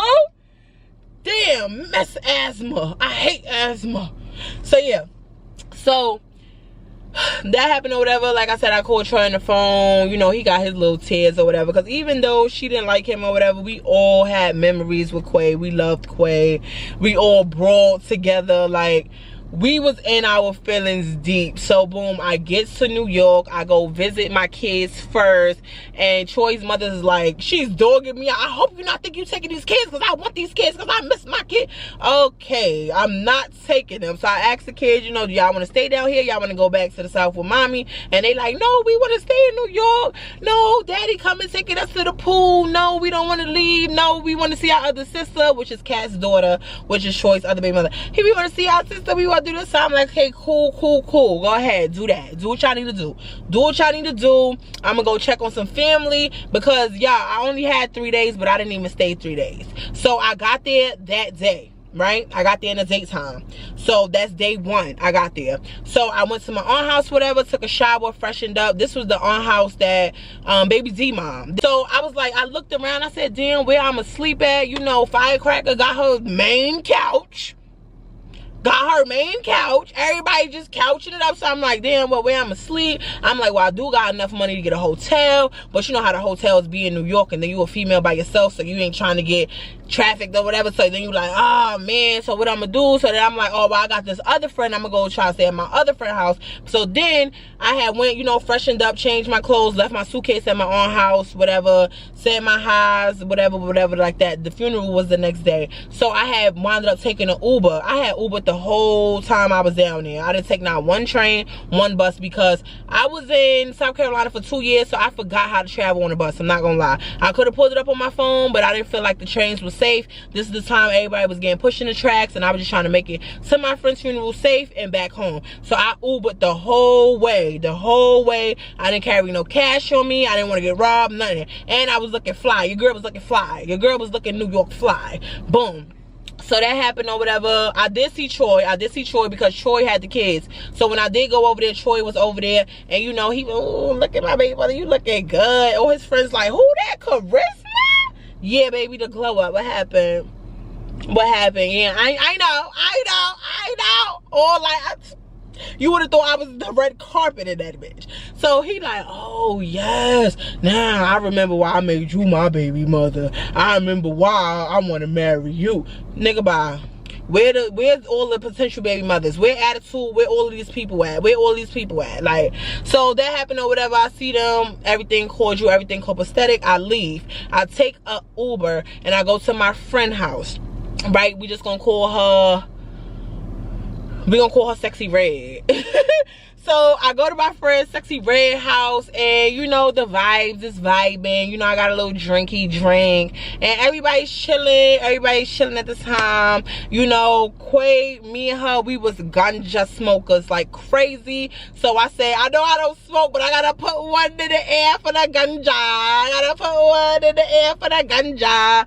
So I was like, yeah, we smoking and drinking or whatever. So at first I was gonna stay at my friend's house, but I wanted to have common courtesy. And like, my friend, she got 2 kids and a man, and she only had 1 bedroom, so they basically be in the living room. Like, they made like a little room like that, like stuff. So I didn't want to like be like, oh well, you know, she told me I could stay, because you know we friends, we stayed at each other's house before, but I didn't want to, you know, do, you know what I'm saying? So I was just like, I mean, your man here, her friends was there, everybody was partying, and I was in my feelings. Like, my friend died, and I was getting drunk and crying to myself, and she was just like, you good, you good? I'm like, yeah.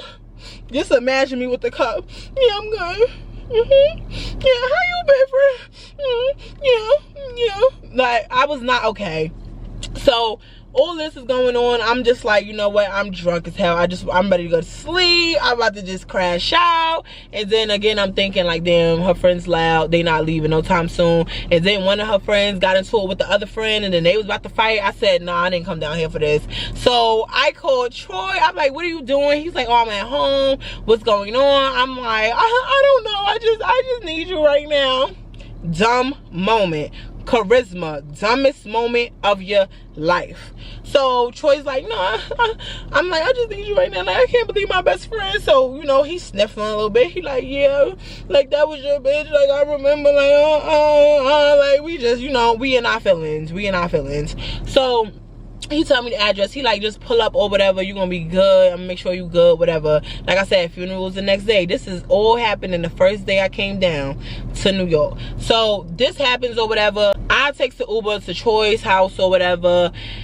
And you know, my baby father, he the tree man and stuff like that. So you know, we smoking and we drinking and we putting on the music that we used to listen to in the crib when Quay was over, and we just like, yo, like, that's crazy. And we bumping shoulders and we like, yo, that's crazy. He like, yo, life is short, bro. Like, this is crazy. Like, we just reminiscing, bro. We just reminiscing. Like, her ex was over there, he was shedding a couple tears. Like, everybody was just so emotional, because my friend was way too young to go out. Like, what was she, 23, 24? Like, she was young, bro. I'm like, yo, not my friend. Like, we could not believe it. We was in shock. When I say Quay's death shook the city, anybody that know Quay can tell you that Quay's death shook the city, bro.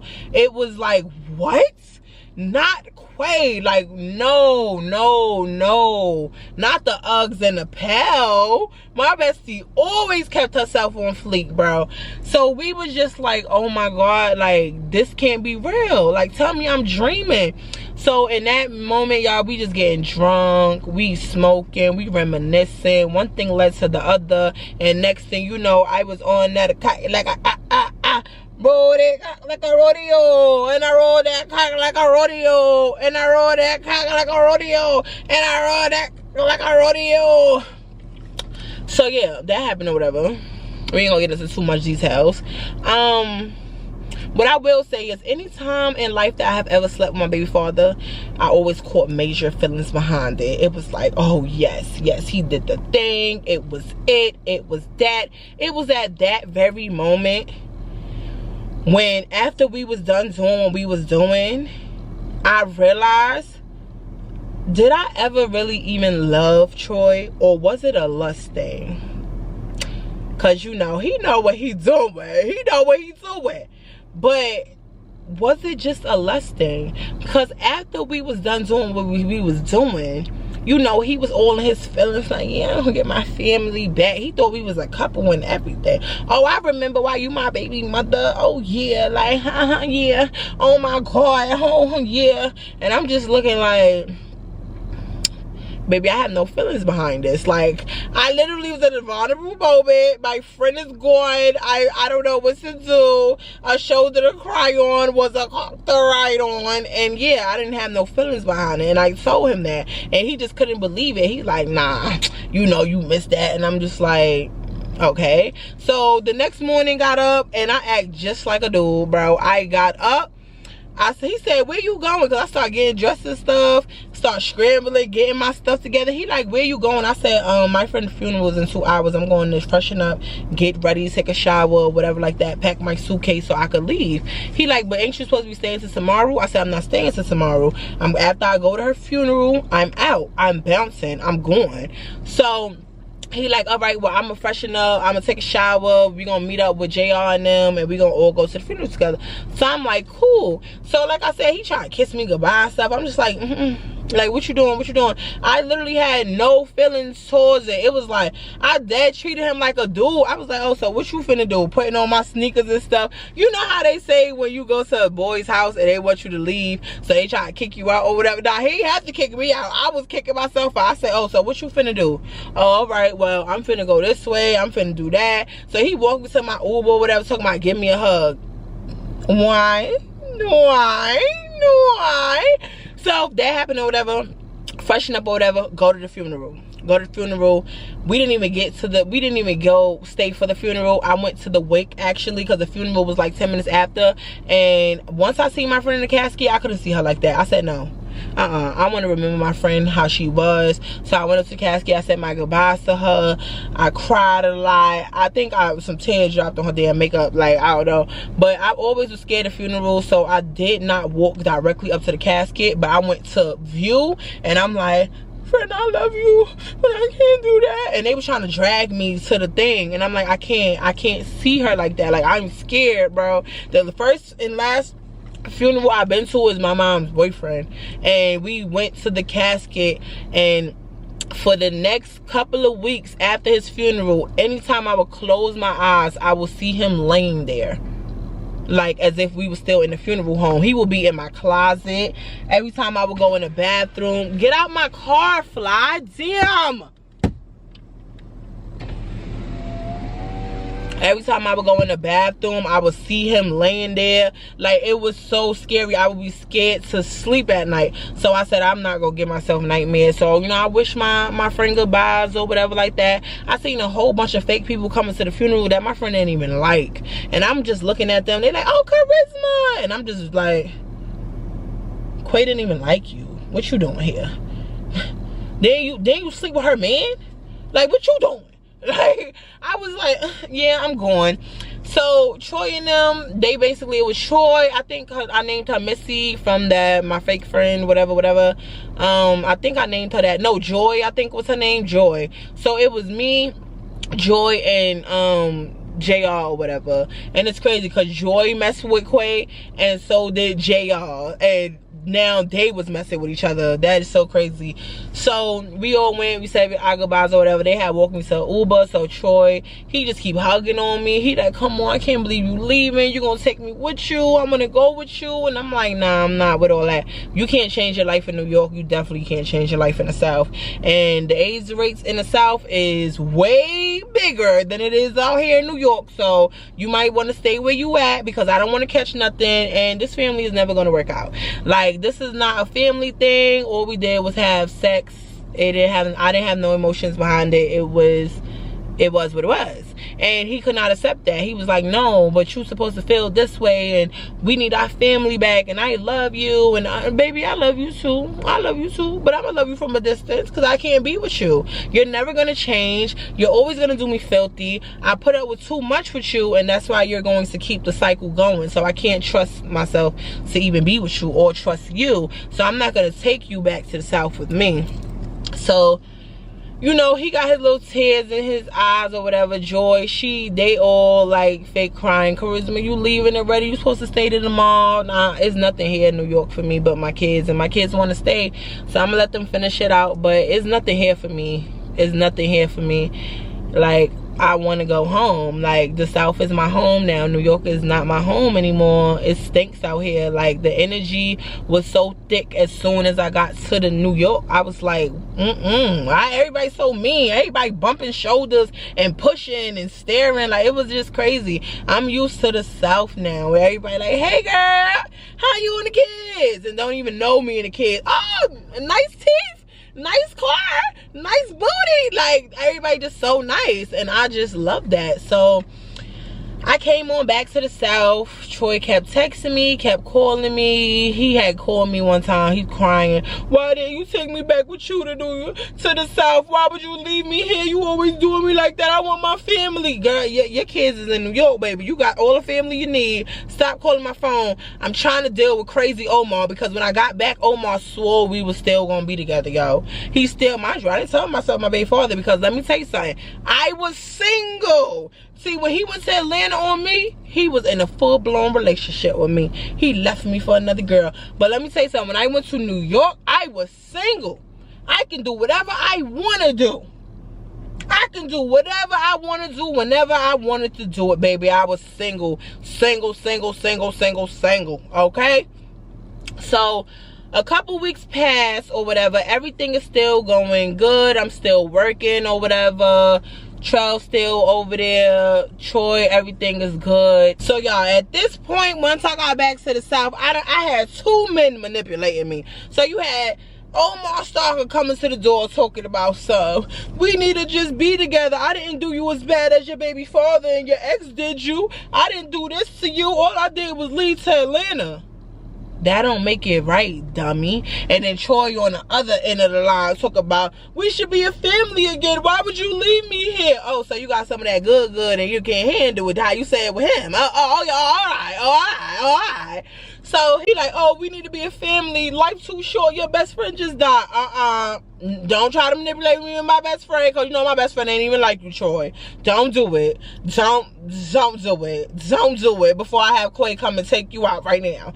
Don't do it. Don't bring my best friend in this. Don't do it. So all of this was going on. I'm just like, damn, they trying to pull me tug of war. I don't want neither one of them, because they both did me dirty. Like, can I just work on myself? But one thing about Omar, he will not let you work on yourself at all. See, with Troy, it was an out of sight, out of mind kind of thing. So I didn't really care too much about what he was saying or feeling, because you all the way over there. I'm not gonna run into you tomorrow. I'm not gonna have no feelings. I just didn't care. Like, I was finally at a point in my life where I did not care about nothing or no one beside my kids. Like, I did not care how they was feeling. Like, jokes on the other hand, now jokes on you. Like, all the times y'all made me look stupid, now look at y'all. And I'm just secretly smiling in my head, because I'm like, I literally just slept with Troy. Omar don't know this, and he not supposed to know, because I'm single. But yeah, and everything he did, he was with me. And anything I did, which I only did that one thing with Troy, and I'm single, so I could do what I want. So fast forward, y'all, about 3 good weeks passed, and my weak-minded dumb self decided, okay, I'm gonna work it out with Omar, because he not that bad. All he did was go to Atlanta with another girl. He didn't sleep with my best friends like Troy did. He didn't do this like this person did. He didn't drag me through the mud like this person did. Charisma, right is right and wrong is wrong. He still did you wrong. No matter why you comparing him to other dude, he still did you wrong. Don't be with him. But no, he really manipulated me really good into being with him. He had me thinking the whole Atlanta thing was my fault, so I took full responsibility for it. Like, basically, you made me go to Atlanta because you was telling me to get another job, and it's not what you was telling me, it was how you was telling me it. Because, you know, I give tough love, and, you know, he kind of took that as I was being rude. But it's like, ain't you tired of struggling? Ain't you tired of this? Like, why you don't want to get a better job? And he didn't like the way I was coming off, so he went to Atlanta. He used the excuse that I made him do that, and my dumb self agreed, like, you know what, you right. So we wound up getting back together. Like I said, y'all, we didn't have sex in months. Okay, sex in months. So one day, you know, I start bleeding, and I'm trying to figure out what's going on. So, you know, I run to the emergency room trying to figure out everything is good, because the next week I was supposed to pick up the kids from New York. I was supposed to drive down there and pick the kids up.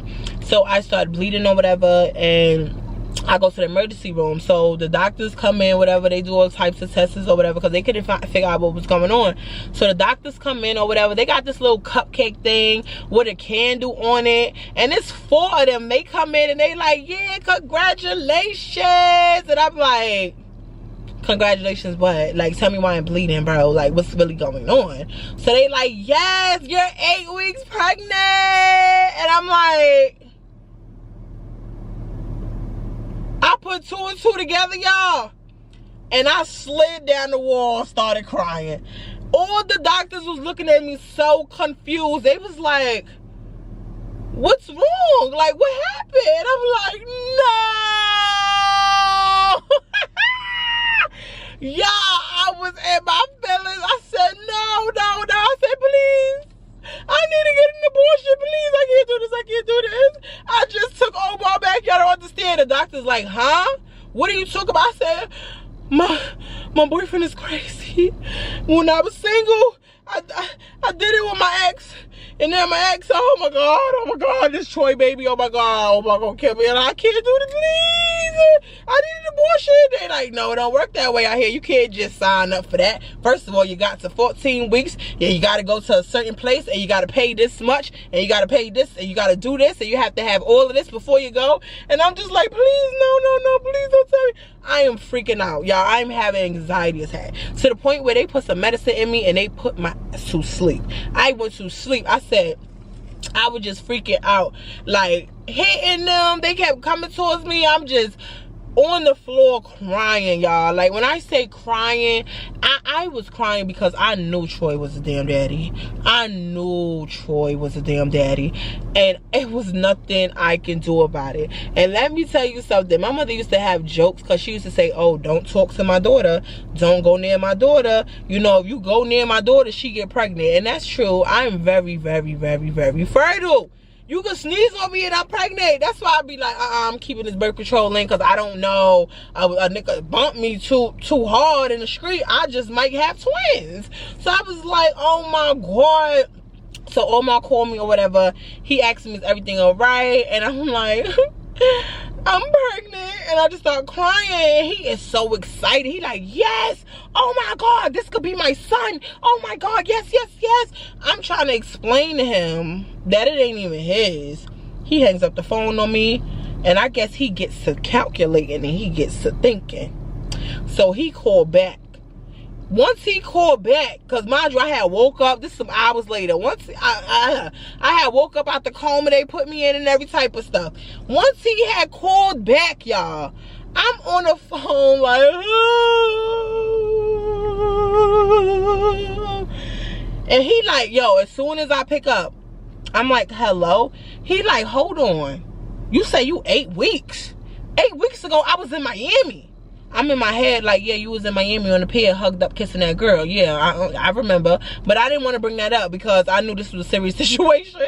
So I didn't want to do the tit for tat petty stuff. So I'm like, He like, hold on. Who did you screw? That's not my baby. What the hell? And I'm like, I never said it was your baby. And I just kept crying.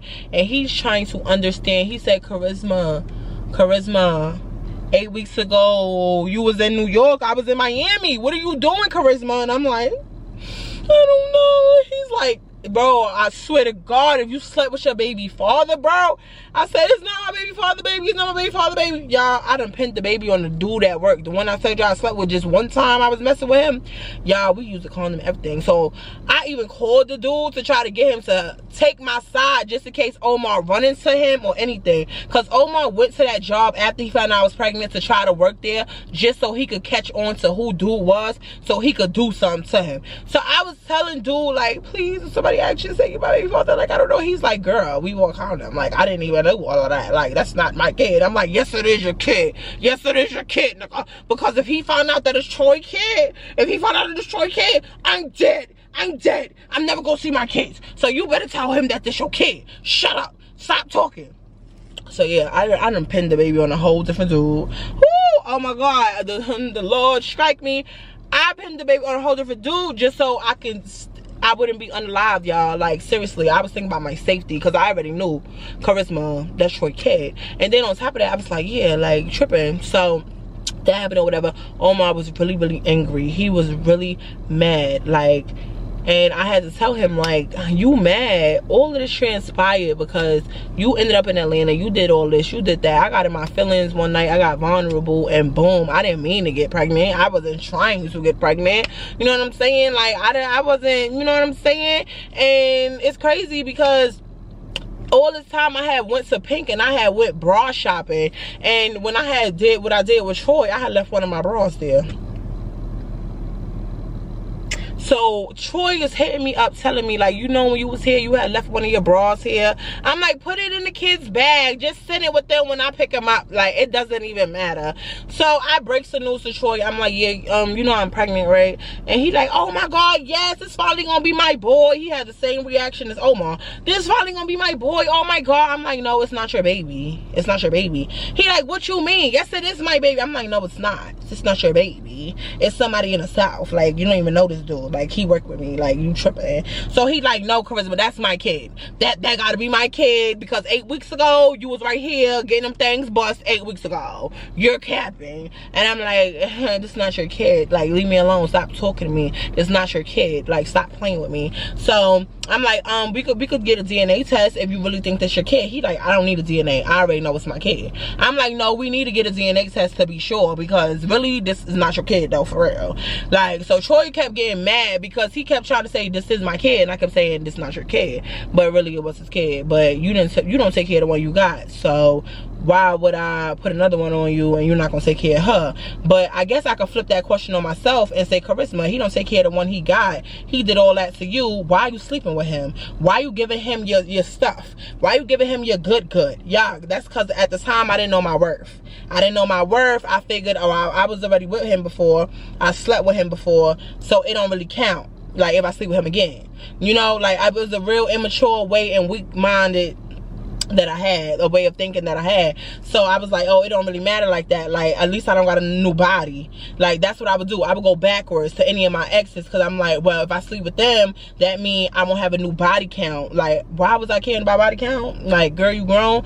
But I still cared. So I'm like, no, I don't have a lot of bodies on my coochie. I can still go back to the one. So that's the only thing that I was grateful for, was, okay, I don't have mad baby daddies. I still got the same baby daddy for the other 1 year. So yes, that was very immature. So I'm just telling him it's not your kid. Keep telling him to get a DNA test, and he's like, okay, we're gonna get a DNA test because I know it's my baby or whatever like that. And I just went on like, nope, ain't your kid. So this whole time, Omar, he tried to stick beside me. He was coming around. I hated Omar, y'all. I hated him. Like, he would poke me in my stomach, tell me I need to get rid of the kid. He would do all types of stuff. It's to the point that the dude at work gave me the abortion money, and I went to try to get an abortion, and I was past the 14 weeks. Like, it was too late. I was mad as hell. I just wanted to get rid of my baby. So in this time frame, I had basically went in the room because the doctors had diagnosed me with preeclampsia a little later on in my pregnancy. Mind you, I had went to New York, picked up the kids and everything like that. I did not see Troy. I did not want to see him because I knew I would break down crying and tell the truth that it was his kid, but I didn't want to do that. So I tried to avoid him at all costs, got the kids in the car, came straight back to New York. Came straight back to the South. So I guess here, Omar's poking me in my stomach, telling me I need to get rid of it. I'm already past 14 weeks is over. Like, it's nothing that I could really do. So at this time, that's when I got diagnosed with preeclampsia. They had put me out of work. Mind you, I told you I had the Mazda 6. If you look at the 3-car accidents or 3-car wrecks in one story time, I had the Mazda 6 or whatever, and I had like 2,000 some change left on my payments.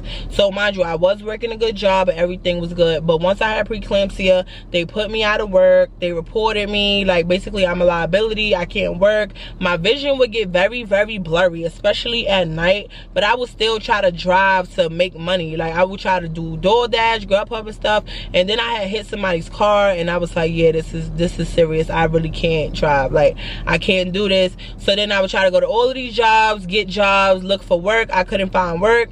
and the ones that would give me work, they would fire me later on once they found out I was pregnant, and they would say that I'm a liability, and if I get hurt, then yeah, it's on them. So I was really stressed out, and I didn't have no way of getting money to pay for my car. So I wound up going to the bank because I financed my car, and I wound up telling them I can't afford to pay right now. And by the grace of God, I have a great father, because my father supported me, bro. Like, between my father and Troy and a little bit of things that Omar did, like, them three supported me so much when I was pregnant. Like, I did not have it, and I could not get it, and I would cry every day because all of the jobs would not take me. They was like, nah, you a liability. We can't let you get hurt. We can't pay for that. Like, we can't let you work here.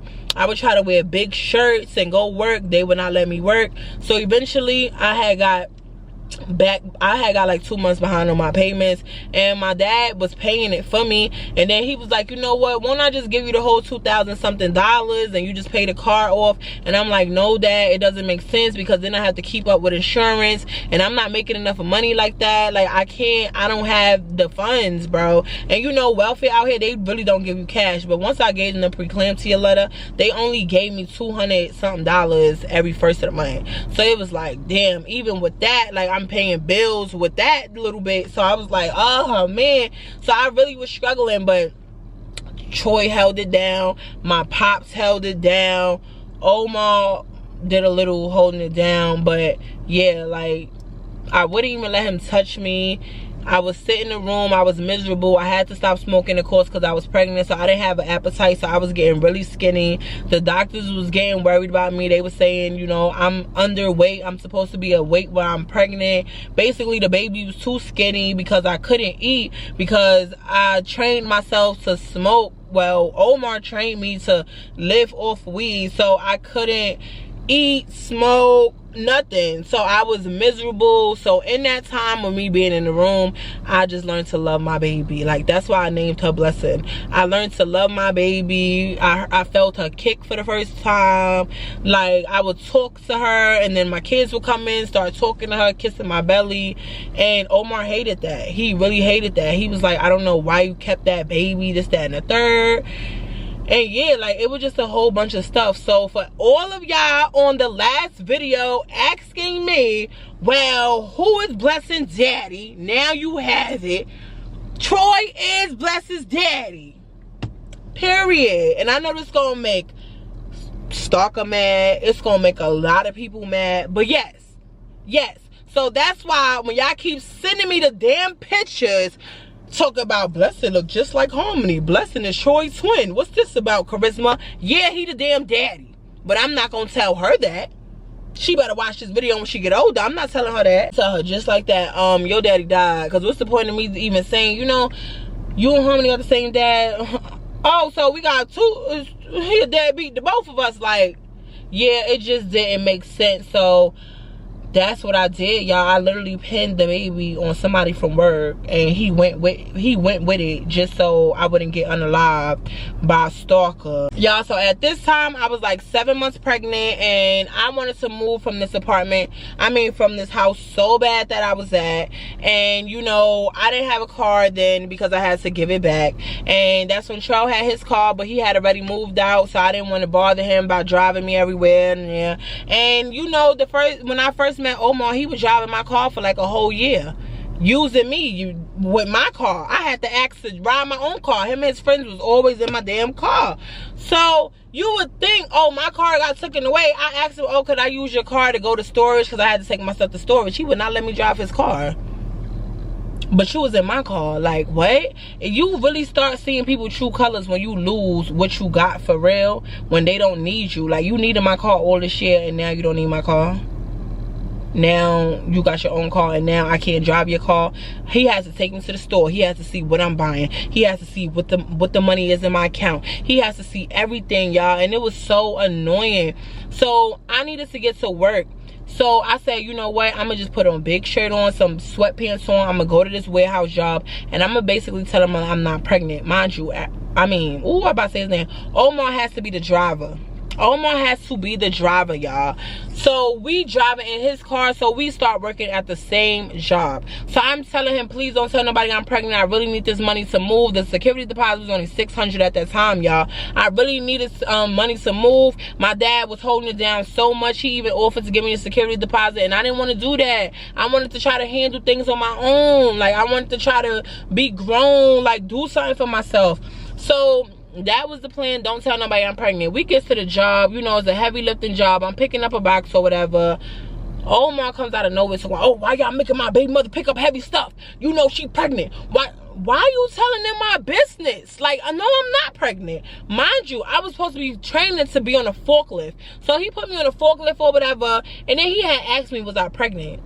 So I said, no, I'm not pregnant. He was like, yeah, we know you pregnant because Omar told us that you were pregnant. So that's why he didn't want you to drive the forklift. I said, no, he don't want me to drive the forklift because if I drive the forklift, I'm going to get $16 and he's still going to be making a $10.50. That's why he don't want me to drive the forklift, because he's a hater. That's why. It's not because I'm pregnant, because I'm not pregnant.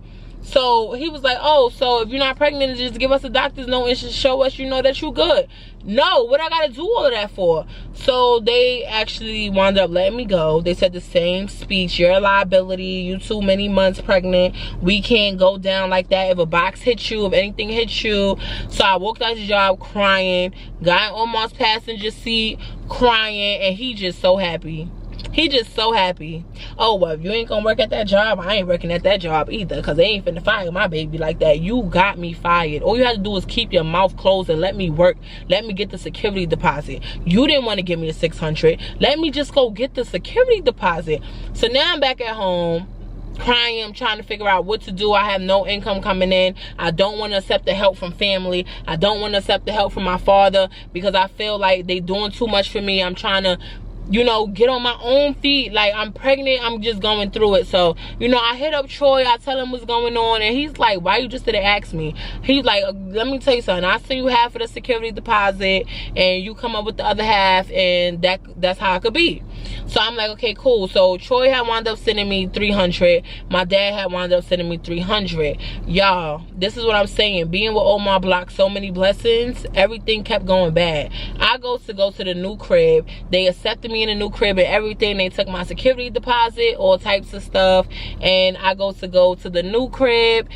Everything I'm telling y'all is the reason God would just, he did not want me with Omar. Y'all, they took my security deposit and then they sold the complex. I was supposed to move in the week after. They sold the complex to some new people. The new people came in and they redid the background checks and the credit history and every application that was already approved. And they said, we don't want you to live here. Your credit low. We don't want that. So they took my $600 and I never got a crib. So now I'm stressed out again and I'm back in a looking stage trying to figure it out. So at this time, I'm like, okay, I goes over to my aunt's house. Now, me and the kids, because we had to give up where we were staying because I was supposed to move out and into the new crib. But because they took my money and did all that, I had to wind up going to stay at my aunt's house. So I went and stayed at my aunt's or whatever. She's telling me, you know, leave Omar alone. You know what I'm saying? At the time, I'm kind of still stuck on him because I'm like, damn, like financially, he not really helping, but like his little $100-something a week is helping. It's more than what my pregnant self is making. I can't even get it. Like, I'm on bed rest. I can't do nothing. I am miserable, y'all. So, you know, I had called Troy crying. I'm like, they took the money. They didn't give me a place to stay. And you would think, you know, Omar stayed with me. Maybe I could go stay with him and his mom and his kid. No, they didn't let us stay there. They didn't even offer us a place to stay. Anytime things got hard, I wound up at my aunt's house. Like, it always happened that way. So my aunt kept asking me, why you with this man if you got to do everything on your own? Why you with him if you got to ask everybody else for help? I don't get it. That's not his kid anyway. Leave him alone. At this point, Omar started, oh, that's going to be my baby. That's going to be my baby boy. Nigga, it's a girl. It's not your kid. Like, leave me alone. So that happened or whatever. So I had wound up calling my dad. I told him everything that was going on. By the grace of God, my dad said, I'm gonna give you the $600 to move somewhere else. By the grace of God, I found somewhere else to live, and I was so happy. So then it was time for me to pack. It was time for me to go to storage, move all my stuff. The storage unit was right by Omar's house. He made sure he got a storage unit by my house, cause yeah. So I go to the storage unit or whatever, and it's time for me to move. I'm basically like 8-9 months pregnant. Like, I'm about to pop any day now when I get the key. So I get the key February 2020. So now we jumping into 2020, y'all. So I get the key by February 2020 or something like that. Mind you, I had just had Blessing. No, I didn't have Blessing yet. I got the key first, then I had Blessing. So I get the key or whatever. It's time for me to move my stuff. My family now, all of a sudden, everybody busy. They can't help me. They can't do this. But it's time for me to move their house. I'm always there. So again, I have to call on Omar. You know what I'm saying? Hey, I need help. Can you help me move this stuff? Can you do this? So that's why he knew where I live, because I needed help. I'm pregnant. I'm not even supposed to be moving heavy stuff. But you know, I did what I had to do what I had to do. So boom, that happens. I get the key or whatever. I move or whatever. You know, I have the baby, and Omar, he's telling me, why does the baby look so much like Harmony? Did you sleep with your baby father? I said, no, I didn't sleep with my baby father. That's the guy from work. Like, what? So y'all, I was so delusional that I was going to the guys that I was messing with. The one guy, I went to his profile picture. I went to his profile on Facebook, and I found a picture where like his lip was a little drooping, and then I went to a picture of Blessed where she was asleep and it was a little drooping, and then I put it side by side. I said, see, he the father. They got the same lip and all of that. Y'all, I'm trying to convince everybody. I'm trying to convince Baby D. Everybody's sending me the picture like, yo, she looked just like Troy. This is Troy's twin. I'm like, no, it's a guy from work. Look, they got the same lip. You see it? You see it? They eyes. You don't see the eye. You don't see it in the eyes. And everybody like, Charisma, you don't know. Are you blind? You don't see what we seeing? This not his kid. This Troy kid. No, it's not. It's not Troy kid. Troy hit me up. He said, why the hell do your daughter look just like me? That's my kid, Charisma. This is what I've been telling you. I said, this is not your kid. We need a DNA test. Please don't ever say this your kid. Don't ever claim that, please. Listen, I don't want to get on the live. Like, that's serious. So I just was going with the lie. Until today, y'all. Until today, y'all know. Now, it's okay for me to tell y'all. It's okay for me to tell y'all, but before I couldn't tell y'all. So I'm just going with the lie, y'all. Oh, it's not his kid. I'm fine. I'm telling you, I'm putting pictures of her and the other dude. Everybody at Charisma, that's not that man kid. Like, I'm like, yes it is. Shut up. Don't tell me nothing. My family hit me up. Baby D hit me up. Charisma, why you capping? Shut up. You don't know Omar, bro. I'm down here by myself. Don't play with it. Don't play with it. Don't play with it. Trout moved out. I'm scared. Don't do that. So I pretended that it was a guy from work, and Omar, he wasn't buying it. He was not buying it. He wasn't buying it, but I wouldn't confirm it. So we let it go. Everybody let it go slowly. Every now and again, Troy would hit me up. He would say, I want a DNA test. That's my kid. We would be on FaceTime. He'll be talking to the kids. He'll be like, yo, Charisma, she look just like me, bro. I'm like, no, she don't. Shut up. Don't ever say that. Y'all, I was scared. I never really said nothing to now. So that happened, y'all. So y'all know in 2020, this when King came about.